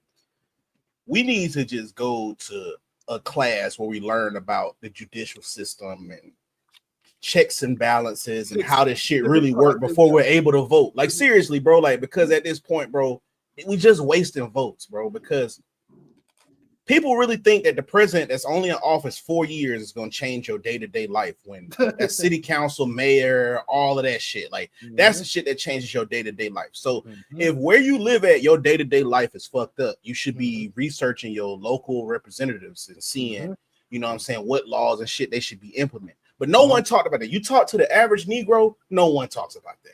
No one bats an eye. No one cares. You know what I mean? Trump, Trump, Trump. That's all you hear. Trump, Trump, Trump, Trump, Trump, Trump, Trump, Trump. When I was like, what happened when he was president in 2020? Nothing. Y'all said we was finna go in chains and shackles in. Nothing happened. Right. We actually got money and got to not work for right. You know what I'm saying? Like, the opposite happened. Right. But you just sitting here worried. People said the same thing about George Bush. He was a racist. Now you look back at black people, they actually like George Bush. You talk to a few Negroes, oh, George Bush, what the hell? But during that time, the fear was, oh, George Bush get in office, this was going to happen, because everybody wanted Al Gore to win. They probably still finding ballots in the ocean, all that stuff. That was the whole worry behind it. You remember, though? That was the whole worry, bro. Like, Bush get up in there, it's over. You feel me? But now you look back on the past, people like, oh man, Bush actually wasn't that bad. I'm like, bro, y'all shut the fuck up. Y'all don't know what y'all don't. Yeah, exactly. That's true. That's it. They did not know what they wanted. But I will say this too. I'll say this too. I agree with you, Bama. I think the fact that we are still tricked and still in this, and I'll say this too, just to give a little counter to your point, Bama, I don't think it's just as bad as it used to be before. I know what you mean. Like, obviously, we still had those random people, oh, we're grieving, blah, blah, all this stuff. But I think this is the first time in a while that I've been alive where the smoking mirrors have been kind of removed. It wasn't as much, you know what I mean? Like, people were starting to realize it's a dog and pony show, and that they really have to either get it out the mud themselves or, like you said, focus on local stuff, things of that nature. And you saw people saying, yo, why are you talking about this? Like, we started to see a lot of people question, and especially in alternative media, question all of the things that we were seeing, saying, yo, or pushing like, yo, we're not going to even vote like this year. Like, I've heard a lot of those things, like, we have to wait and see what happens. So I think this time, and I agree with you, Bam, I think although you see those pockets of people where it's like, oh, woe is me, and they're crying and being unreasonable through the political theater, but I think there's definitely been a different vibration this time where it's like people are hit, like, yo, they're just really like mobilizing within their own communities themselves, you know what I mean, and kind of speaking and discussing the issues for sure. I don't think we're in that song of that's like, oh my god, la, la, la, we need a white savior, or I don't think we're in that mode anymore where we need a savior, you know what I'm saying? I think a lot of people are pulling themselves by the bootstrap, which is a great thing. Yeah, man. Real quick, yeah. I mean, we're 3 hours in, so we probably got to end this. Next time, real quick, just the LaMelo part. LaMelo, just say pause, my nigga. Just say pause. That's a fact. You know what I'm saying? Find you, bro. They wouldn't find you. Just say pause. Just say pause, bro. That's all. You good? Yeah, bro. You learn. It's all good. You live and you learn. I mean, I saw Ant the other day. I forgot he got fined for some crazy shit he said too. But so I like this though. But I like this. I like the NBA when they're very like, you know, shit. You get the fines. You say what's on your chest, man. Just say it, bro. Say what's on your chest, bro. Fuck it. The money don't matter. Y'all are millionaires. Y'all millionaires. Yeah, it makes for the best moments too, man. I remember when Shaq was on. Wally said, "Yo, this is some bullshit, yo, Shaq. You know you can't cuss on TV. Y'all know that. Fuck that. I don't give a fuck." Nah, man, Ant and Ja just make me feel good. Them like the last ghetto babies left, man. Yeah. NBA no longer a ghetto baby sport, man. Like, I know, bro. But them like the last ghetto babies left, man. Like for bro. real, bro. That's why I like when they do their interviews. I know people get mad at what Ja did, but it wasn't illegal. And then he gonna look back on it as he grow up and he he was right. Yeah, he was a young nigga, bro. I was on some YN shit, but right. But I like it because I'm not saying that's our culture, but it's just the fact that he's being unapologetically, you know what I'm saying? Right. He's not trying to fit the that corporate people. Right. You know Right. You know what I mean? Like he okay with being on the opposite end. You know what I mean? Like I get it. Like whatever. Like people get mad at it, but at the end of the day, bro, we ain't got no more really ghetto babies for real playing the hoop sport no more, bro. So that's why I be like, shout out to Ant. Like Ant, how he just answered questions. He was like, I don't know, LeBron James, like shit like that, like. That boy, talking shit to KD, you know what I'm saying? Like on top of that too, I think he was in the boardroom, and then he was like, you know what I'm saying, continuing the shit talk. It's just like, he told Curry, he said, boy, it took you 5 days to show up. But boy, we glad you showed up. You know what I'm saying? Having a shooting battle with Steph, a half-court shooting battle with like stuff like that, man. Y'all can't listen. I keep saying, y'all can't tell me if you put Michael Jordan in this era, he not doing some of the same shit. He's doing some of the same shit that Ant and Ja's doing, bro. Like, let's be for real. When you come, listen. And Bama understands when you come from certain neighborhoods and you come from certain things and you get the opportunity for a game that you love to play regardless, you get millions and millions and millions of dollars to do, bro. You gonna wild out a little bit, bro. A little bit, you bro. gonna wild out, bro. You gonna wild out, and that's okay. We always in college. Cause I know this is coming up on 3 hours. We always in college, my nigga. Just think about this, bro. Right. You saw how y'all is in college, bro. Just think about it. You went to bed with triple zeros in your account. You wake up 54 million in there. Nigga, you not finna be no fucking scholar as soon as you wake up. You not finna be like, oh, let me go invest in this rental property. Right. All this, man, hell no. The first thing I know I was finna do, but I was finna buy a pound of gas, call the homies up. We finna go down to the Bay Area. We finna trick off with some hoes. That's the first thing I'm thinking about, bro. I am not thinking about no 401k, no motherfucking IRA. That's why I be trying to tell people. I'm like, bro, even the people that be trying to judge him, I'm like, bro, y'all just disingenuous, bro. Like, you cannot tell me as a 22-year-old in college, bro, with the mindset you had. It's not like these dudes pulled a Jeff Bezos, like where he had to work or run a whole thing for 10 years of plan. He had to have a 10-year plan to scale his business to what it was.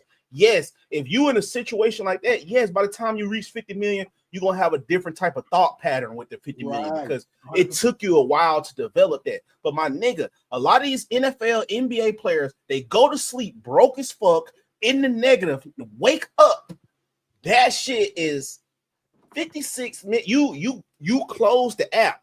You gotta close your Wells Fargo app. You're like, oh no, this can't be real. You open it again, that shit still say 56 million from the little negative you had, and you look at like, oh shit. So the first thing you finna do, let me see how real this shit really is. I'm finna go get a Cybertruck. Boom, you order. Oh man, I got this hope. I'm in it, big. You feel me? Now I'm listening to little Dirt songs. I'm listening to Gucci Mane. I got the motherfucking racks up to my ear. You feel me? Like I can't hear because, bro, I did not have, literally my account was in the negative yesterday. Today, I can fly anywhere I want to. And back. Fly there. You know what I'm saying? Back. So I can't sit there and just be like, oh, bro, you supposed to be you're supposed to be like this, bro. You're supposed to be motherfucking teaching classes on financial literacy. Like, no. Let's just be real, bro. And like I said, Tex, they come from certain areas, bro, where certain shit was glorified. So when you feel like you got the level of success of what was glorified, subconsciously you just want to emulate them. Like 100%. where Josh from in South Carolina, let's just be honest. The drug dealers, dope boys is glorified, bro. The 100%. Old school, like, so of course, when I get me some money, I'm finna feel like the niggas that was glorified. Like, yeah, I made it open, but I feel like y'all now. This is how you niggas felt. Like, yeah, I'm in the club. You feel me? Done. Hey, it's up, nigga. You feel me? We to that dog, nigga. Yeah, 100 shot. Like, bro, I'm in there, so I can't really get mad at him because we all had our phase when we was doing it. We just didn't have 50 million. Right. We had $50. Right. We was still, you know, young in the club, YNs in the club. Maybe we just wasn't crazy because Josh not crazy. He not running down on niggas like he not. Well, I mean, he did, but nah, that's young nigga shit. Growing up, we couldn't go to King of Diamonds, but we was at the local strip club. The local, at centerfolds. Like, shit, what you doing? Like, what's up, girl? Telling her like you ain't got to do this. In there with $50, telling her she ain't got to do this. Right. Like we better change your around. Like, bro, you can't even change your life, bro. Like, right. But that was us, bro. So I can't. Me knowing what I was doing at 21, 22. I can't sit there and point fingers at these next 21 to 22 year olds when they doing like questionable shit. Like, of course, I give them game, be like, hey, yo, young blood, hey, chill out. You know what I mean? Like, or whatever. But I'm not like, oh, nigga, don't do that. Like, come on, bro. Like, relax, bro. Like, let him go through his little phase or whatever. It wasn't illegal. It's no jail time. You know what I mean? You can't serve jail time for showing a gun in a gun legal state. You know what I mean? Like. Right. That's true. You're right. That's fair. Listen, man, that's wise words from Bama right there. We appreciate you, Bama, for hopping on the show today, bro. I try to get on whenever I can, man. Work be working. Facts. Dog. I want to shout out. I want to give a shout out real quick to De'Aaron Fox too. He's been bruh. Yeah, how can we real quick? We don't gotta spend too much time with it. Yo, that boy 60 and then followed it up with a 47. What? Dirty and dirty too, like dirty. Like the way he wasn't getting it regular, he was getting it dirty, bro. Yikes. How do you do that in the span of 24 hours? How do you score 100 and he was watching Kobe highlights. He was watching them 06 Kobe highlights, bro. Like 06 Kobe will show you how to get dirty back to back. Right. That's a fact. That's a fact. That is ridiculous, though, man. I'll say this too. I'll say this too. Like, obviously with Malik Monk being gone, you know, De'Aaron Fox feel like, you know, he had to take that step up in terms of scoring thing. But we all see this. It's we've everybody that's been watching De'Aaron Fox since high school. I think Jordan said this too. He can tap into this whenever he feels like it.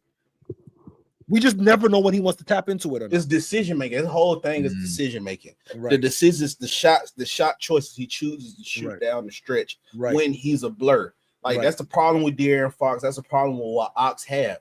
It'll be times where they down one and he'll settle for 25-foot three. Like, bro, what are you doing? You the fastest guard in the league. You got one of the nicer handles in the league, better finishing packages in the league. What are you doing, dude? Like, he's like I see why people get frustrated with him. Yeah, for sure. He's too good. He's too good to do that. Like the same thing with Donovan Mitchell, a lot of them guys, like, dog, y'all have shown an ability to be a lot better down the stretch than what y'all show. Like the decisions y'all choose, you settle, shots y'all settle for. Yes, exactly. Like I don't know. It's more mental with De'Aaron for real, bro. But he's that's just nice, bro. Just to take it one more person too, and like I said, even though they won yesterday and Julius Randle had a good game, whatever the case may be, blah blah blah blah blah. I'm still not a big fan of Foulius being on the team, due to the point, and it's sort of to what Bam was saying. In my opinion, the fact that Julius on the team now, Julius Randle made a game-winning 3. Shout out to him. I'm not even gonna front. That game-winning 3 was tough. good, great shot. Off that step back, cool.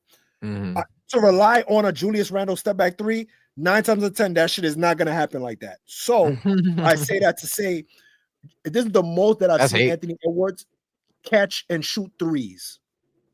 In my opinion, now I understand why you want to develop Anthony Edwards. You want him to be comfortable in taking those threes, like off the catch, off the dribble, like so that way by the time he gets to competitive mode, where like he's in the years of his prime and competing, he's not worried about developing his jump shot. But in my opinion, what I think is that you are, to Bama's point, you're settling. Anthony Edwards should be already having 10 free throws a game. He should be having 10 free throws a game. Yeah, the fact that he's only at 5 right now is crazy to me, bro. If you should be at 11 free, you should be at James Harden, Kobe Bryant, where you're like between 8 to 10 free throws a game. And it's because of the fact that the spacing is so ass that he either has to go very, very fast or he has to go so slow and he settles into a jump shot because the lanes are not there. If you notice when he does pick and roll with Julius, when he does pick and roll, the lanes are it's so weird. He has to either go fast or go slow and settle into a 3-point step back three. It's like, oh man, it's ridiculous. Yeah, it don't help that Julius and Rudy Gobert are on the court at the same time. You know at the same time, bro. At the same time. And Rudy Gobert is not Jared Allen. He can't go into the corner and then come off and dive into the play. He can't do that. Even like I said, I'm not a basketball expert, but I was like, bro, they should have got rid of Gobert over Cat. Basically, because Cat would have spaced the floor so much better, bro. Like, and I feel like basketball experts will hate me, bro, but if the only thing you got is just rim protection, and then it's still gonna be times where you just get dunked on anyway. I mean, I'm not just gonna value you like that. I don't care, bro. Like, I don't care, bro. Like, I get so sick of like I'll be on Players' Choice listening to them and they be losing bro, with he's that so shit, bro. good, top four.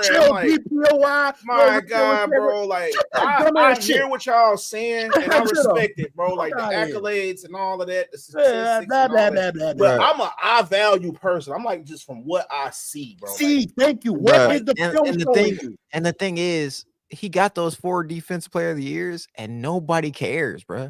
Christian Braun still went in there and said, "Yeah, oh, Rudy Gobert." I'm dunking on you, nigga. That's what everybody says. Like nobody's scared of him, bro. Like nobody fears Rudy Gobert. That's what I was saying. Like when Ben Wallace won his defensive players, niggas was scared to come in there. Nobody wanted to try that nigga, bro. Like, this nigga's like 2 foot jumper.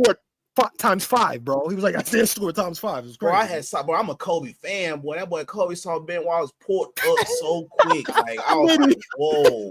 No way. Talk about midi. Yo, he went midi crazy. Like, bro, like it was I was like, what? Because he had to kick his legs back to stop his momentum. I was like, bro, does Ben Wallace strike the fear? Like, because Kobe was like takeoff, like gathering, like. And then next thing you know, he kick his legs back to pull up the mid. I'm like, bro, what? Like that is insane, bro. Like Kobe was punching on everybody. This is not old Kobe. I know y'all. Yeah, this not old. Yeah, this 04. Yeah, this is 04. Kobe still. What is he? Still number 8. He's still number 8. Yeah, I think that was. Yeah, he's still number 8. So he still can punch on anybody. It was definitely midi-season whenever Ben Wallace was in the game.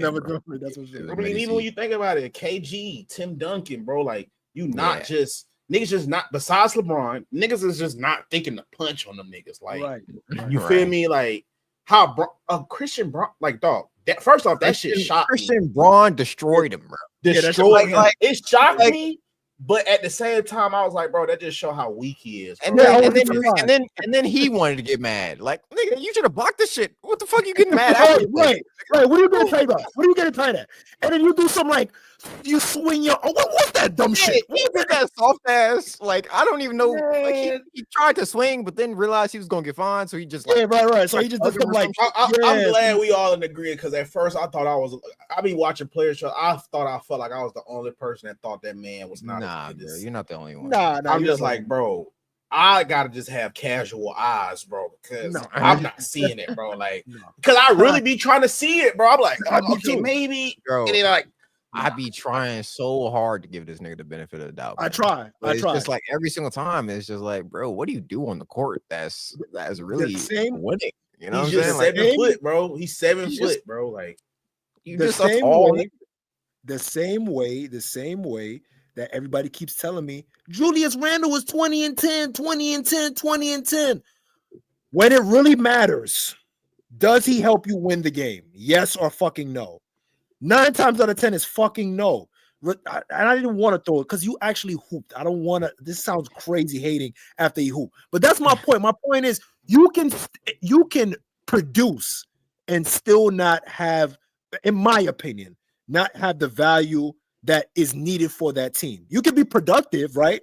But what they really need, you're not providing that value. I think the value that Cat brought to the Timberwolves, even if they can both be 20 and 10 guys, but the value that Cat brings, Julius Randle is not. You heard Cat was making playmaking from the fucking high post, dotting everybody. Passing his what ass. the fuck? Like, I don't understand how Cat's been the best player for the Knicks this year. Like it's supposed to be Jalen. No, clearly Cat's the best player. Cat's the best player. But once he found his rhythm, now like that, they can run the offense through him. They don't need to. They are running offense through him. Yeah, that is get the fuck off the ball. I swear to God, Jalen Brunson, if you keep taking mad shots, I'm gonna come and choke you out myself. Let the offense run. Because yet now OG's getting his shots. Mikal, for some strange reason, Mikal Bridges found his jump shot again. You lost it in Brooklyn, right? Stupid ass nigga. But for some strange reason, you can find it in fucking New York. It's insane. It's insane. It's insane, bro. He just had to be with his friends, bro. He was missing his friends. Ones you can depend on. Fuck you, man. Hey man, that's gonna do it here for NSB, man. We hope that you enjoyed the show. Once again we appreciate Bama for pulling up. For sure. We gonna catch y'all back here on Monday. I go by the name of Dezo the Introvert. Make sure y'all exit this week the same way I entered it, man. Stay safe, stay dangerous. Context, talk to the people. Man, you know the vibes, man. Definitely appreciate Bama, Leaf. Damn, I forgot other bro that came in. Definitely appreciate, like, again, when we drop the link sometimes, is like, again, we say it is a show for the community, for the people, by the people. So when we drop the link sometimes, you know what I mean, is to bring up topics, you know what I mean, chop it up about the topics that we're talking about. And if there's anything that you want to bring up that's regarding to your community and things of that nature, obviously we don't want you to just come on and ramble about nothing. We're not saying that, but you know what I'm saying? We definitely want to hear what's going on because it's a show for y'all, by y'all. So that's the point of the show. Don't forget to comment, like, and subscribe. Let us know what's going on in your city, your town, your community, so that way we can get it out to the people. This has been a great show. Shout out to everybody that pulled up. Also, Ox and Pirates America, tap into that show, Champagne Room, all the other shows. A new show is about to come through as well. And there's going to be some new changes on NSB. It's going to be a new vibe, man. So get with it or get lost, man. Y'all know the vibes, man. Shout out to the big girls and the slim girls, too. It's your time to shine, big girl. Your time to shine. Definitely big girls man. time to shine, man. Drop your info. Let the people where they can find you. Man. Just Bama TV, man. I talk football over there. Politics sometimes, but more so football, CTE over there with the fam, me and my cousin, man. Shouts out to y'all boys for real, bro. Just coming on here, being able to drop knowledge with y'all guys, man. For real, dog. You know, me being a country boy, you never run across too many cats from up north. But y'all some smooth niggas, man. That's why I tell people, bro, you got to get off the internet and go actually meet people, man. Like, I used to just think, like, you know, from what I saw on TV, like, I couldn't vibe with up north cats like that. But context, Leave, Dezo, like, y'all really cool niggas, man. Like, I love what y'all doing with this podcast right here on Ox Channel, bro. Y'all really be kicking that knowledge, brother. Like, I fuck with it, bro. Very community driven. I just like that y'all black brothers doing something like this, spreading that word, you know, the internet, a lot of young niggas on here, but I just like the little message that y'all spreading out with the youth, dog. Like, that shit cool, especially you, Dezo, bro. You're a cool, intelligent young brother, bro. Like, keep doing what you doing, man. Like, shouts out to y'all. But this is why I tell people, bro, that's why I fuck with the podcast. Journey out, meet people, bump elbows with as many people as you can, bro, because it shapes and changes the way you view life. You view reality, bro. Like it's a thing. Like just get off the internet, bro, and like when they say go touch the grass, not actually just go outside, bro. Like speak to somebody, you know what I'm saying? Get their opinion on something, you know what I mean? Like, and it'll really just change the way you view and look at life, though. So salute to y'all boys 100 times over, for real. Appreciate that, man. Only thing we could do is steel can sharpen steel, man. So that's the whole point of this. Is definitely a dope journey, and we continue to add on to it, man, for sure. You already know the vibes, man. Yes, sir. Yes, sir. Yes, sir. Hey, we'll catch y'all back here Friday. I appreciate the words, Bama. We gonna tap in, man. All right, man. Stay safe, man.